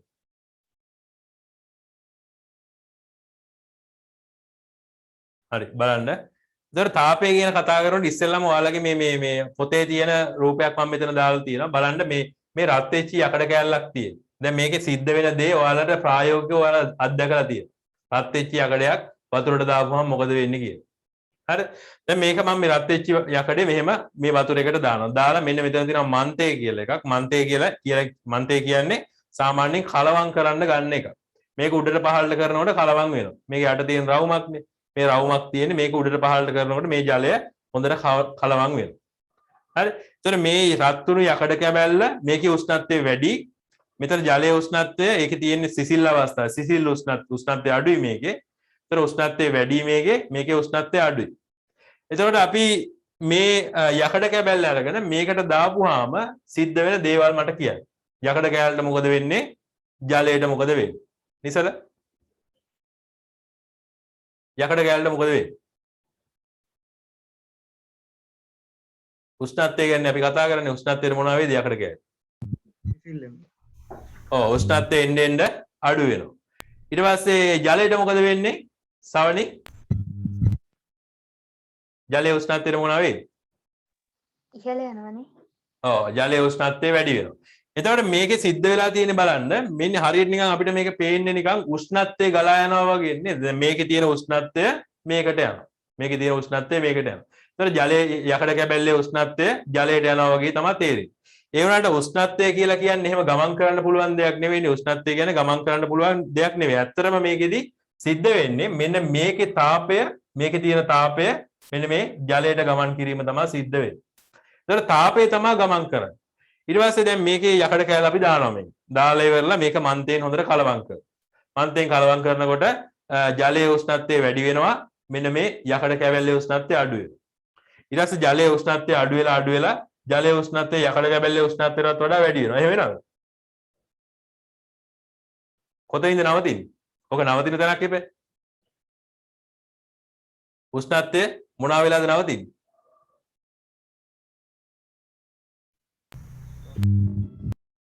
ඈ මොකක්ද කියන්නේ? සම වෙලා අන්න හරි සමාන වෙලා. එතකොට යකඩ කැබැල්ලේ උෂ්ණත්වයයි ජලයේ උෂ්ණත්වයයි සමාන වෙලා තමයි මේක නවතින්නේ. ජලයේ උෂ්ණත්වය යකඩ කැබැල්ලේ උෂ්ණත්වය සමාන වෙලා තමයි මේක නවතින්නේ. එතකොට අපිට දැන් තාපය කියන එක ගැන පොඩි අවබෝධයක් මෙතෙන් තියෙනවා. බලන්නකො මේ යකඩ කැබැල්ලේ උෂ්ණත්වය වැඩි ජලයේ උෂ්ණත්වය අඩුයි. එතකොට තාපය යකඩ කැබැල්ලේ ඉඳලා ජලයට ගමන් කරනවා. එතකොට තාපය කියලා කියන්නේ උෂ්ණත්ව විපර්යාසයක්. උෂ්ණත්ව වෙනසක් තියෙන තැනකදී අඩු උෂ්ණත්වයේ ඉඳලා වැඩි උෂ්ණත්වයට ගමන් කරන ශක්තිය ආකාරය. ඔන්න ඔහම තමයි තාපය ගැන අපි කියන්නේ. තාපය කියන්නේ එතකොට මෙතෙන්දී නම් යකඩ කැබැල්ල රස්නේ වැඩි, උෂ්ණත්වය වැඩි. යකඩ කැබැල්ලේ ඉඳලා අඩු උෂ්ණත්වයේ තියෙන මෙන්න මේ ජලයට ගමන් කරන ශක්තිය ආකාරය. අන්නේ ශක්තිය ආකාරයට අපි කියනවා තාපය කියලා. හරි? තාපය කියලා කියනවා. අන්තිමේදී ටික වෙලාවක් යනකොට මේ දෙන්නගේම උෂ්ණත්වය සමාන වෙනවා. මේ දෙන්නගේම උෂ්ණත්වය සමාන වෙනවා. හරි මේ දෙන්නගේම උෂ්ණත්වය සමාන වෙනවා. ඊට පස්සේ මෙන්න මේක ඔයාලා මේ ලියාගෙන මම ටග් ගාලා එන්නම් ඈ. පොඩි හදිස්සියක් වෙලා ඉක්මනට එනවා. මෙන්න මේක ලියාගෙන මම එනකම්. හරි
හරි කටේ ඉන්නවනේ කො වීඩියෝ ඔන් කරන්න බෑ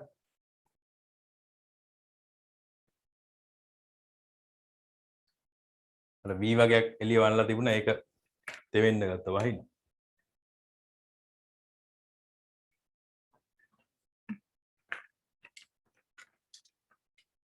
හරි එතකොට බලන්න තාපය කියලා කියන්නේ මෙන්න මේ වගේ දෙයක් දැන් මෙතන ද්‍රව්‍ය දෙකක් තියෙනවා එකක් තමයි මේ යකඩ කෑල්ල අනික එක ජලය ඒ දෙන්නගේ උෂ්ණත්ව වෙනසක් තියෙනවා උෂ්ණත්ව වෙනසක් තියෙනවා ඒ උෂ්ණත්ව වෙනස නිසා වැඩි උෂ්ණත්වයේ තියෙන එක්කෙනාගේ ඉඳලා අඩු උෂ්ණත්වයට ශක්තියක් ගලාගෙන යනවා හරි එතකොට මේ ගලා යන ශක්තිය අපි නම් කරනවා තාප ශක්තිය කියලා එතකොට උෂ්ණත්ව වෙනසක් නිසා තමයි ওই ශක්තිය ගලාගෙන යන්නේ ඒ තාපයේ ගලා යෑම අපි තාප සංක්‍රාමණය කියලා හඳුන්වනවා සංක්‍රමණය නෙවෙයි සංක්‍රාමණය තාපයේ ගලා යෑම තමයි සංක්‍රාමණය කියලා හඳුන්වන්නේ හරි ප්‍රභාෂ මලීෂ ඉන්නවනේ අවුස ඉන්නවද? පේන්නේ නැහැනේ මට පේන්නේ නැද්ද නැත්තම්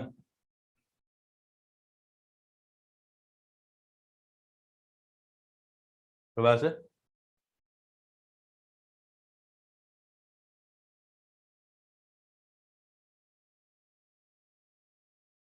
හරි. ඒතර ඕක තමයි තාප සංක්‍රමණය කියලා කියන්නේ. තාපය කියන්නේ ඒතර උෂ්ණත්ව වෙනසක් නිසා එක වස්තුවක ඉඳලා තව වස්තුවකට ගමන් කරන ශක්තිය ආකාරය. හරි. ඒතර ඕක ඔන්න ඔය පැහැදිලි කිරීම. ඒ කියන්නේ ඔය මේ නිර්වචනයන් හරියට මතක තියෙනවනේ. මොකද ඕවා මේ කලින් කිසිම පන්තියකදී උගන්වපු නැති ඒවා. ඒ කියන්නේ අපි උෂ්ණත්වය කියන්නේ මොකක්ද කියලාවත් උෂ්ණත්වය ගැන අපි දන්නවා. උෂ්ණත්වය මනින්නේ කොහොමද කියලා දන්නවා. උෂ්ණත්ව පරිමාණ ගැන අපි දන්නවා. ඒ වුණාට මේ උෂ්ණත්වය කියන්නේ මොකක්ද කියලා හරියට ඉගෙන ගන්න ඔයාලා 11 වසරේදී. ඊට පස්සේ තාපය ගැන දන්නවා. තාපයේ ශක්තිය ආකාරයක් කියන එක දන්නවා. ඊට පස්සේ තාපය කියන්නේ මොකක්ද කියන එක හරියට ඉගෙන ගන්න මෙන්න මේ වෙලාව. ඒ නිසා මේක හොඳට මතක තියාගන්න ඕනේ. මේක හරි වැදගත් විභාගයට අහන දෙයක්. හරි. ඒතර මේක මේ තාපයේ ගලා යන එක. එක් වස්තුවක ඉඳලා තව වස්තුවකට තාපයේ ගලා යෑම තාප සංක්‍රාමණය කියලා හඳුන්වනවා. හරි. ඊට පස්සේ බලන්න මේකේ සිද්ධ වෙච්ච දේ තමයි මෙතන දාලා තියෙන්නේ.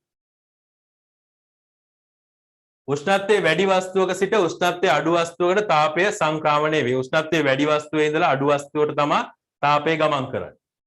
ඊට පස්සේ උෂ්ණත්වයේ අඩු වස්තුවේ උෂ්ණත්වය ඉහළ යනවා. උෂ්ණත්වයේ වැඩි වස්තුවේ උෂ්ණත්වය පහළ යනවා. ඒකනේ අපි කතා කරේ. ඊළඟට අවසානයේදී සිද්ධ වෙන්නේ ওই දෙකේම උෂ්ණත්වය සමාන වෙන එක. ওই දෙකේම උෂ්ණත්වය සමාන වෙන එක. අන්න ඒකට අපි නමක් කියනවා බලන්න තාපජ සමතුලිතතාවය. එතකොට අපි කියනවා මෙන්න මේ අවස්ථාවට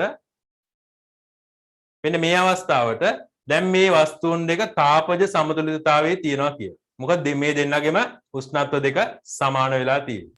මේ දෙන්නගෙම උෂ්ණත්ව දෙක සමාන වෙලා තියෙන නිසා තාපජ සමතුලිතතාවයේ තියෙනවා කියලා අපි කියනවා.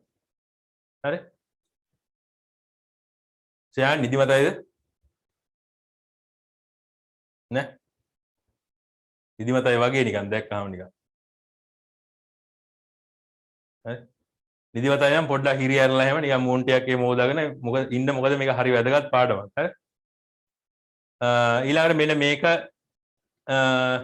ලියන්න ඕනේ ඔයාලා කොහොමද දන්නවද මෙන්න මේ යට තියෙන වගන්තිය මේක උෂ්ණත්වයේ සමාන වූ විට තාපයේ ගැලීමක් සිදු නොවේ කියන එක මේ අවස්ථාවේදී තාපජ සමතුලිතතාවය නමින් හැඳින්වේ කියන එක මෙන්න මේ දෙකට සංගල වනහනක් දාලා ලියන්න.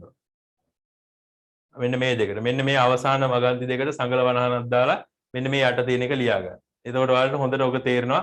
එකක උෂ්ණත්වය අඩු වෙනවා, එකක උෂ්ණත්වය වැඩි වෙනවා. ඒ දෙකම සමාන වුණාම අපි කියනවා තාපජ සමතුලිතතාවයේ තියෙනවා කියලා.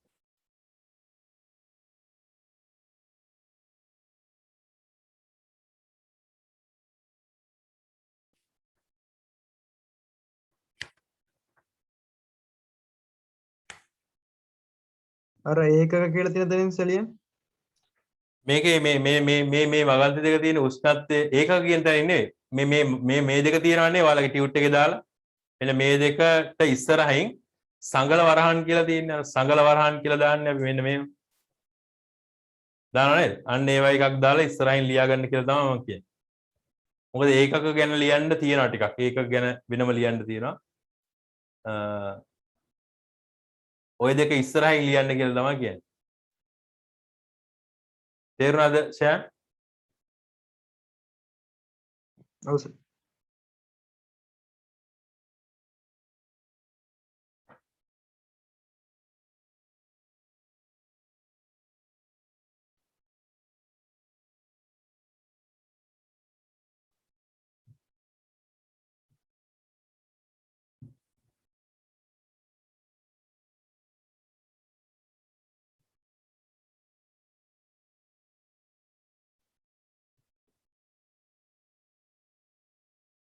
හරිනේ. එතකොට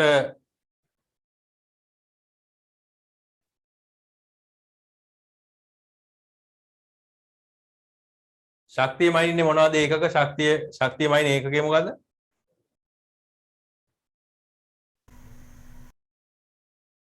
සාමාන්‍ය ශක්තියමයින්නේ කාර්යමයින්නේ ශක්තියමයින්නේ මොනවද? ජූල්. ජූල්. ඈ? what වලින්? ජූල් වලින් තමයි ශක්තිය කාර්ය කියන ඒවාමයින්. එතකොට මේකත් වෙනසක් නැහැ. ඔය මේ තාපයමයින්නේ ජූල් වලින්ම තමයි. ඊට අමතරව මේ කැලරි කිලෝ කැලරි කියන එකත් භාවිතා කරනවා. කැලරි කිලෝ කැලරි කියන එකත් මේ ශක්තිය මනින්දි භාවිතා කරනවා. ඒක නිසා මේකෙදිත් භාවිතා කරන්න පුළුවන්. ඒක හරි කලාතුරකින් භාවිතා කරනවා. ඒතර ඔය කැලරි කියන වචනේ මේ සමහර තැන්වල දිනනවා මේ අත්දැකීමක් නැද්ද කැලරි කියන වචනේ? දැන් මෙන්න මේ වචනේ. අර ඇගේ කැලරි ප්‍රමාණය අඩු කරගන්න ව්‍යායාම කරන්න. අන්න හරි. ආහාරවල එහෙම කෑමවල එහෙමත් ගහලා දිනවා. ඔය කඩේ තියෙන කෑමවලත් එක්කෙනෙක්ට මේක ආහාරයට ගත්තොත් කොච්චර කැලරි ප්‍රමාණයක් එනවද කියලා ගහලා තියෙනවා. ඒත් අපි කවදාවත් ඒක බලන්නේ නැහැ. සාමාන්‍ය මිනිහෙක්ගේ දවසකට අවශ්‍ය වෙන්නේ කිලෝ කැලරි 250ක් විතර ගන්නවා. ඊට වඩා අපි ගත්තොත් එහෙම ඒක මේ වැඩි වෙනවා. අපේ ශරීරයට ඒක වැඩි වෙනවා. එහෙම වුණාම ඒවා මේ දේ විදිහට තැම්පත් කරලා රෝග එන්න පුළුවන්. ඒක නිසා මේ කැලරි කියන එක මේ බලන්න ඕනේ කෑම ගන්නකොට. සාමාන්‍යයෙන් රෝල්ස් එකක් ගත්තත් කැලරි කිලෝ කැලරි 150ක් විතර තියෙනවා. රෝල්ස් එකක් කෑවා. ඒතර අපිට දවසකට කන්න වෙන්නේ රෝල්ස් දෙකක් තුනක් වගේ තමයි කෑවොත්. ඒක නිසා රෝල්ස් වගේ දේවල් කන්න හොඳ නැහැ. මේ පුළුවන් තරම් ආහාරයට ගන්න ඕනේ ඔය සෙලියුලෝස් බහුල ආහාර. කැලරි ප්‍රමාණය ගොඩක් අඩුයි. සෙලියුලෝස් බහුල ආහාර මොනවද?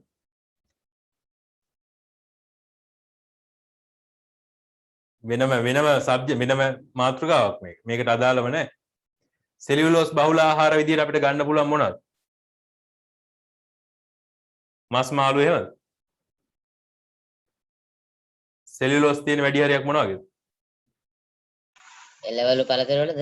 ශාක ආහාරවල තමයි එළවලු වැඩි හරියක් සෙලියුලෝස් තියෙන්නේ. එතකොට අඩු කැලරි ප්‍රමාණයක් තියෙන්නේ ශාකමය ආහාරවල තමයි. එතකොට ඒවා ආහාරයට ගන්න එක තමයි හොඳ.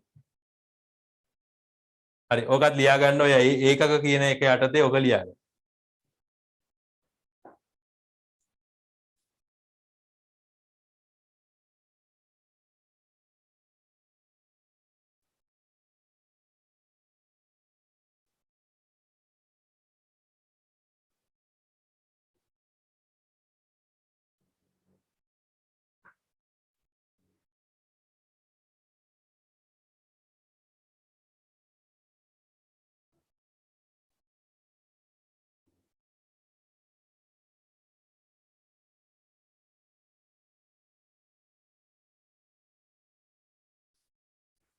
හරිනේ ඊළඟට තමයි අපිට තියෙන්නේ මේ ලොකු මාතෘකාව කියන්නේ මේකේ අමාරුයි කියලා තියෙන්නේ දැන් මේ වෙනකන් තිබුණ මොන හරි ප්‍රශ්න තියෙනවද නදීප නෑ සර් නදුන් නෑ සර් දන්නේ නෑ කියන්නේ මොකුත්ම නැද්ද දැන් තේරුන්නේ නැද්ද දන්නේ හරි එහෙනම් ප්‍රශ්න තියෙනවා නම් අනිවාර්යෙන් අහන්න ඕනේ. මේක ටිකක් ඉක්මනට පොඩ්ඩක් විතර කියන්නේ ගොඩාක් වේගෙන් නෙවෙයි යන්නේ මේ. ඒ වුණාට වෙනදමම මේ පාඩම් උගන්වනවට වැඩිය චුට්ටක් වේගෙන් තමයි යන්නේ. ඒ වුණාට මේ තේරෙන්නේ නැත්නම් ටක් ගාලා මට නවත්තලා අහන්න ඕනේ.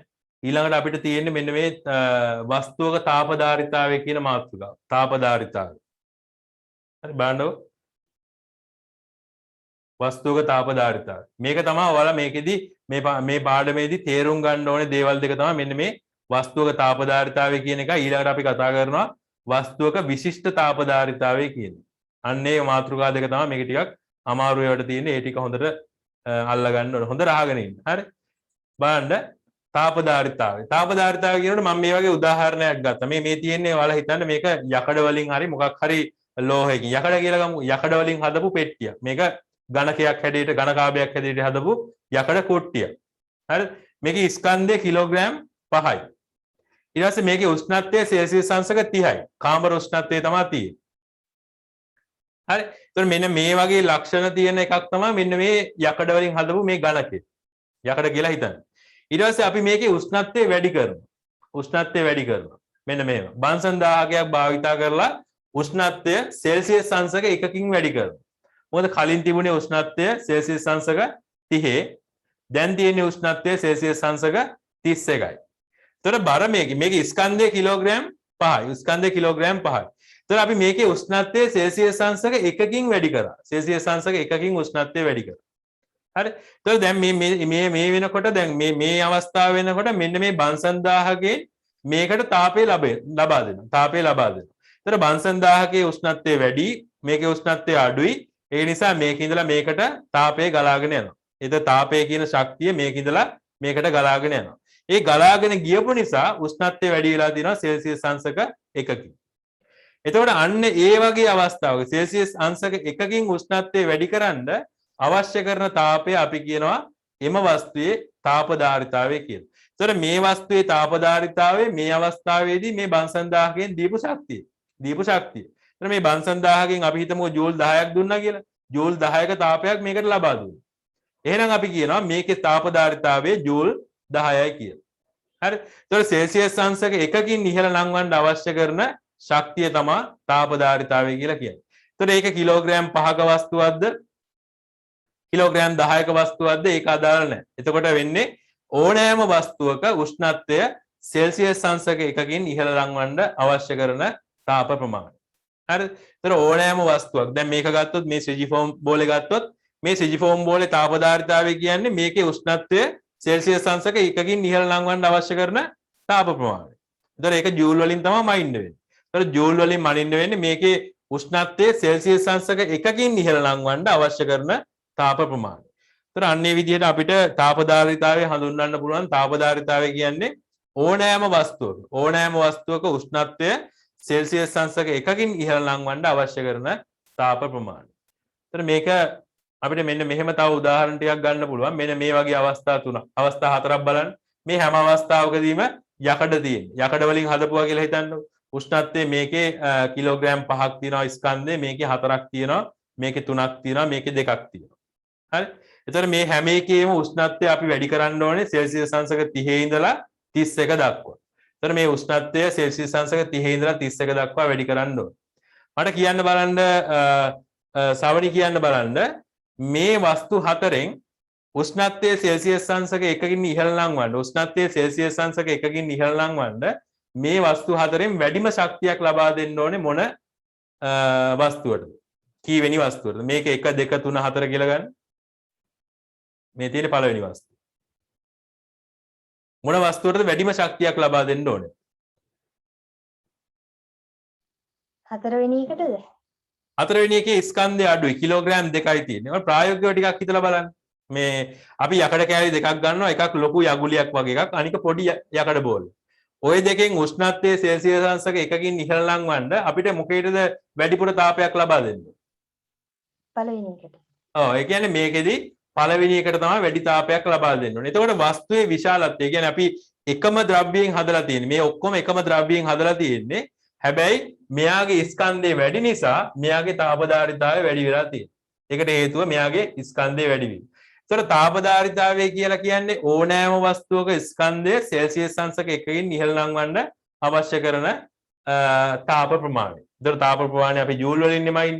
එතකොට මේකෙදි මේ කිලෝග්‍රෑම් 5 උෂ්ණත්වය සෙල්සියස් අංශක 1කින් ඉහළ ලංවන්න අවශ්‍ය කරන තාප ප්‍රමාණය තමයි මේකේ තාපධාරිතාවය. මේකේ තාපධාරිතාවය කිලෝග්‍රෑම් 4ක් සෙල්සියස් අංශක 1කින් ඉහළ ලංවන්න අවශ්‍ය කරන තාපය. මේ පොඩි මේකේ ගත්තොත් කිලෝග්‍රෑම් 2යි. හරි පොඩි ප්‍රමාණයක්. ඒක නිසා අඩු තාපයක් තමයි මේකේ උෂ්ණත්වය වැඩි කරන්න අපිට අවශ්‍ය වෙන්නේ. ඒතර තාපධාරිතාවය කියලා කියන්නේ ඕනෑම වස්තුවක උෂ්ණත්වය සෙල්සියස් අංශක 1කින් ඉහළ ලංවන්න අවශ්‍ය කරන තාප ප්‍රමාණය.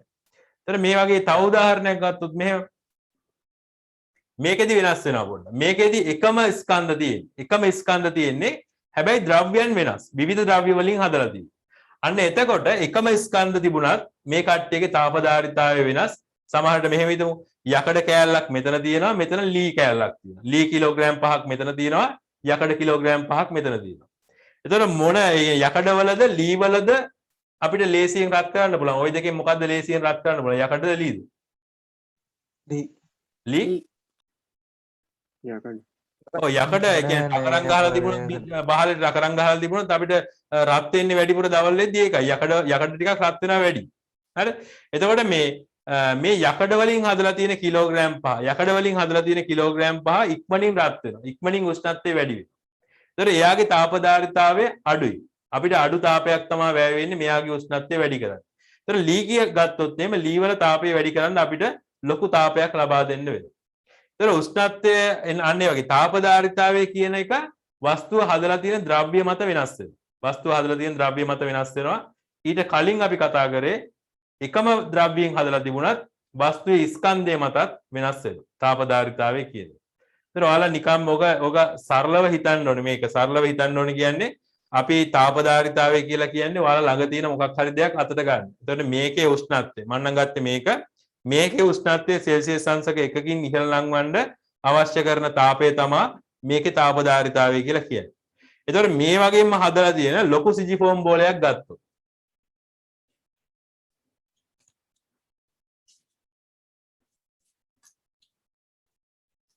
මේක. මේ තියෙන ලොකු සිජිෆෝම් බෝලයක්. එතකොට මේ ලොකු රිජිෆෝම් බෝලයක් ගත්තොත් එහෙම මේකේ උෂ්ණත්වය වැඩි කරන්න මේකට වඩා පොඩ්ඩක් වැඩිපුර උෂ්ණත්වයක් තාපයක් ලබා දෙන්න ඕනේ. ඒතර මේකට වැඩි තාපයක් ලබා දෙන්න ඕනේ මේකට එච්චර තාපයක් ලබා දෙන්න ඕනේ. ඒතර එකම ද්‍රව්‍යයෙන් හදලා තිබුණත් මේ එකම ද්‍රව්‍යයෙන් හදලා තියෙන්නේ ඒ වුණාට මේ දෙකේ තාපධාරිතාවය වෙනස්. මේකේ තාපධාරිතාවය වැඩි මේකේ තාපධාරිතාවය අඩුයි. හරි? වැඩි තේරුණාද? ඔව් සර්. ඒතර මේ එකම ද්‍රව්‍යයෙන් හදලා තිබුණත් ස්කන්ධය වෙනස් නම් තාපධාරිතාවය වෙනස්. හැබැයි ස්කන්ධය සමානයි නම් තාපධාරිතාවය සමාන වෙනවා. මේ වගේම තව බෝලයක් ගත්තොත් මේකෙන් හදලා තියෙන කියන්නේ සිජිෆෝම් වලින් හදලා තියෙන අන්න ඒකේ තාපධාරිතාවය මේකට සමාන වෙනවා. එහෙම නැතුව සමාන වෙන්න විදිහක් නැහැ. මේ වගේ එකම ද්‍රව්‍යයෙන් හදලා තිබුණත් ස්කන්ධය වෙනස් නම් තාපධාරිතාවය වෙනස්. එතන මේ විදිහට අපිට තාපධාරිතාවය ගැන බලන්න පුළුවන්. බලන්න මේ ඔයාලා දීලා තියෙන උදාහරණ පොතේ දීලා තියෙන ක්‍රියාකාරකම්. මේක බලන්න බීකර තුනම එක සමාන ආධාරක මත තබා එක සමාන බන්සන් දාහක තුනක් මගින් සමාන කාල සීමාවක් ඒ කියන්නේ මිනිත්තු 5ක් විතර රත් කරන්න. මේක රත් කරනවා විනාඩි 5ක් විතර. ඊට පස්සේ අවසානයේදී උෂ්ණත්වය මැනගන්න. ඒතර මේ තුනම මුලින් තියෙන්නේ කාමර උෂ්ණත්වය. කාමර උෂ්ණත්වය. සාමාන්‍යයෙන් සෙල්සියස් අංශක 30 විතර තමයි මුලින්ම තියෙන්නේ. මේ තුනම එකම උෂ්ණත්වයේ තියෙන්නේ. ඊට පස්සේ බන්සන් 1000ක මෙහෙම පත්තු කරලා බන්සන් 1000ක මේකේ යටින් පත්තු කරලා සමාන කාල සීමාවක් මේව රත් කරනවා. ඒතර මේ තුනෙන් වැඩිපුරම ඉස්සෙල්ලම වැඩිම රත් වෙනවා ඇත්තේ මොකද්ද? විනාඩි 5ක් රත් කරොත් වැඩිම රත් වෙනවා ඇත්තේ මොකද්ද? මේකද?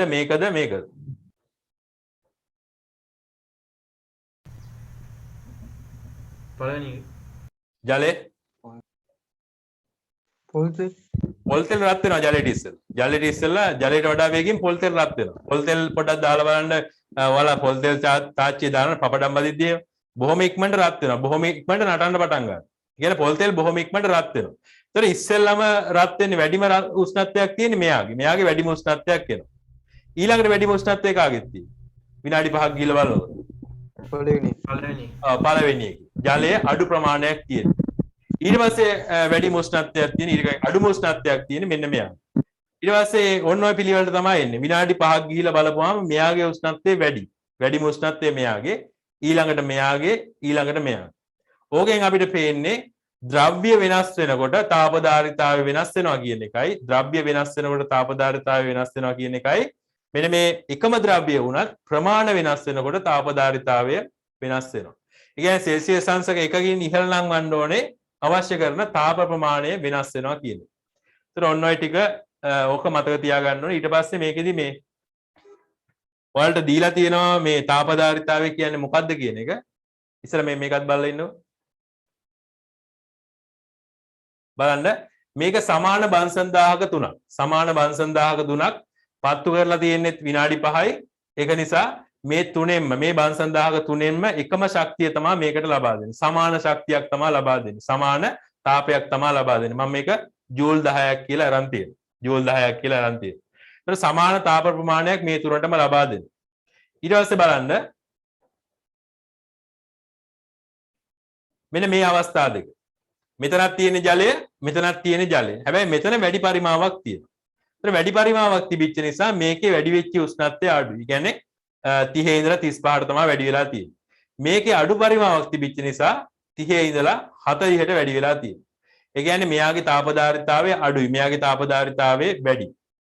ඊට පස්සේ මෙන්න මෙතන බලන්න ඊළඟට අපි අරන් තියෙන්නේ මෙන්න මේ පොල් තෙල් සහ ජලය. ඒතර පොල් තෙල් වල තාපදාරිතාවය අඩු නිසා මෙන්න මේ ජූල් 10ක් දීපුවම වැඩි උෂ්ණත්වයකට ගිහිල්ලා තියෙනවා. මේ 30 ඉඳලා 50ට ගිහිල්ලා තියෙනවා. මෙතන බලන්න ජලය කියන්නේ තාපදාරිතාවය වැඩි එකක් නිසා 30 ඉඳලා 40ට තමයි ගිහිල්ලා තියෙන්නේ. ඒක තමයි ජලය කියන්නේ හොඳ සිසිලන කාරකයක් කියලා කියන්නේ. ඔයාලට මේ අර ජීවයේ රසායනික පදනම ගැන කතා කරනකොට ජලයේ සතු ගුණාංග කියලා කතා කරා. ඒකේ තියෙනවා ජලයට ඉහළ විශිෂ්ට තාපදාරිතාවයක් තියෙනවා. ඒකවා එහෙම ඉන්නේ මෙතෙන්දි තමයි. ඒ ජලය රත් කරන්න ටිකක් අමාරුයි. උෂ්ණත්වය වැඩි කරන්න අමාරුයි. ලොකු තාපයක් ලබා දෙන්න. පොල් තෙල් එහෙම උෂ්ණත්වය වැඩි කරන්න ලේසි. පොඩි තාපයක් ලබා දීපු ගමන් එයාලගේ උෂ්ණත්වය වැඩි වෙනවා. ඒ කියන්නේ මෙයාලගේ තාපදාරිතාවය අඩුයි. මෙයාලගේ තාපදාරිතාවය වැඩි. ඒතර ඒවා පොඩ්ඩක් ඔළුවේ තියෙන්න ඕනේ. ඊළඟට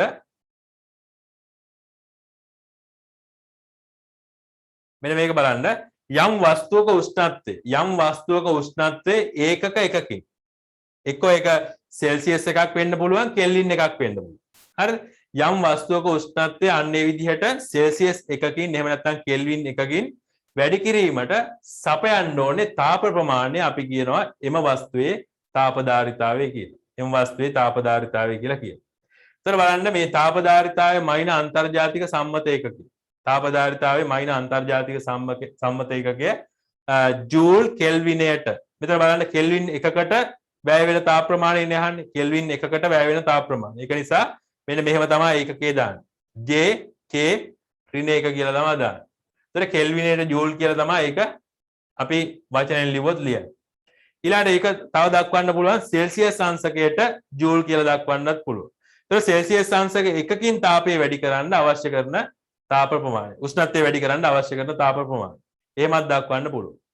ඊට පස්සේ වස්තුවක තාප ප්‍රමාණය රඳා පවතින්නේ එම වස්තුව සාදා ඇති ද්‍රව්‍ය සහ වස්තුවේ ස්කන්ධය මත. ඒක සමහරවිට ද්‍රව්‍ය වෙනස් වෙනකොට තාපදාරිතාවය වෙනස් වෙන්න පුළුවන්. එහෙම නැත්නම් එකම ද්‍රව්‍යයෙන් හදලා තිබුණත් ස්කන්ධය වෙනස් වෙනකොට තාපදාරිතාවය වෙනස් වෙන්න පුළුවන්. ඊළඟට තාපදාරිතාවයේ කැපිටල් C මගින් දක්වනු ලැබේ. එතන ඔන්න ඔය ටික ලියා ගන්න අර තාපදාරිතාවය කියන එක යටතේ මේ වස්තුවක තාපදාරිතාවය කියලා කොටුවක් දාලා ලියලා තියෙනවා නේද? අන්න ඒක යටින් තියෙන මෙන්න මේ හිස්තැන. මෙන්න මේ හිස්තැනේ ලියා ගන්න ඕනේ.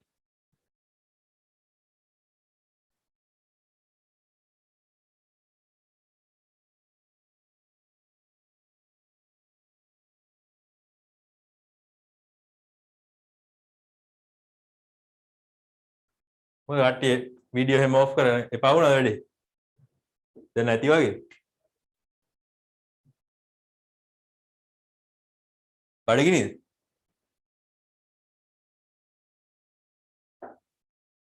මලීෂ? ඔව් සර්. බඩගිනි බඩගිනන්නේ. නේද? නදුන්?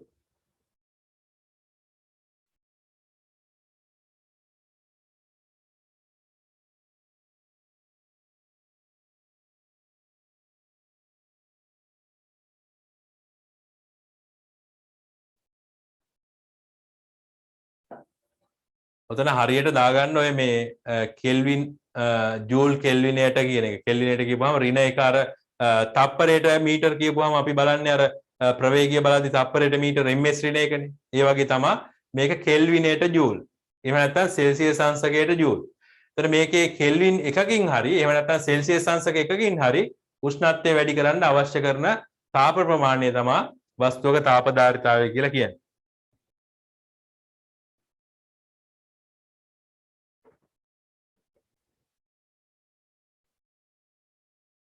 නදීප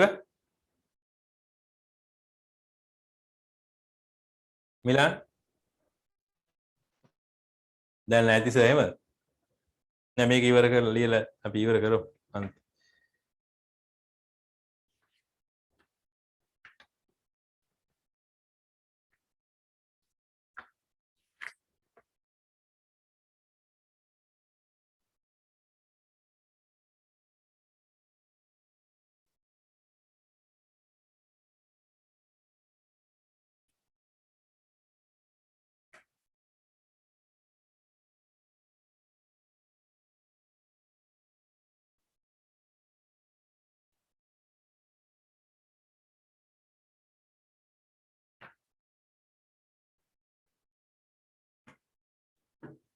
හරිද?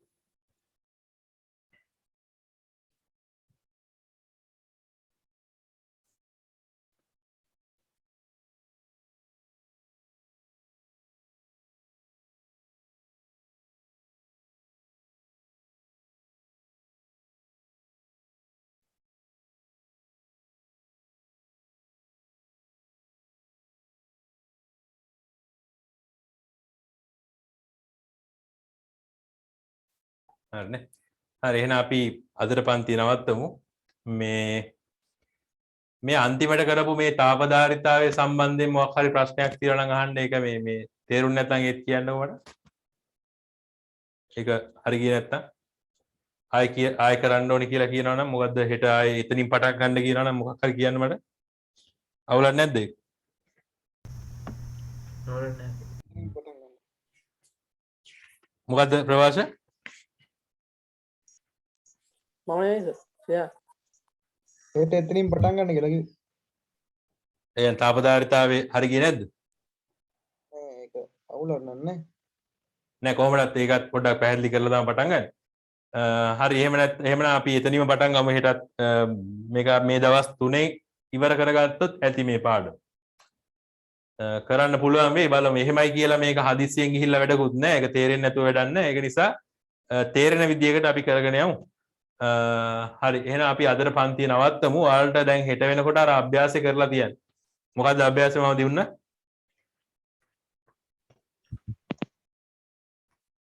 9 අභ්‍යාසය. ඒ අභ්‍යාසය කරලා තියෙන පොඩි අභ්‍යාසයක් ඒක කරලා තියන්න. අපි එහෙනම් හෙට අපි පන්තිය කරන්නේ 8ටනේ. අපි 8ට පන්තිය පටන් ගමු. හැමෝටම ආයුබෝවන්. නෑ වන්ද. අයෝ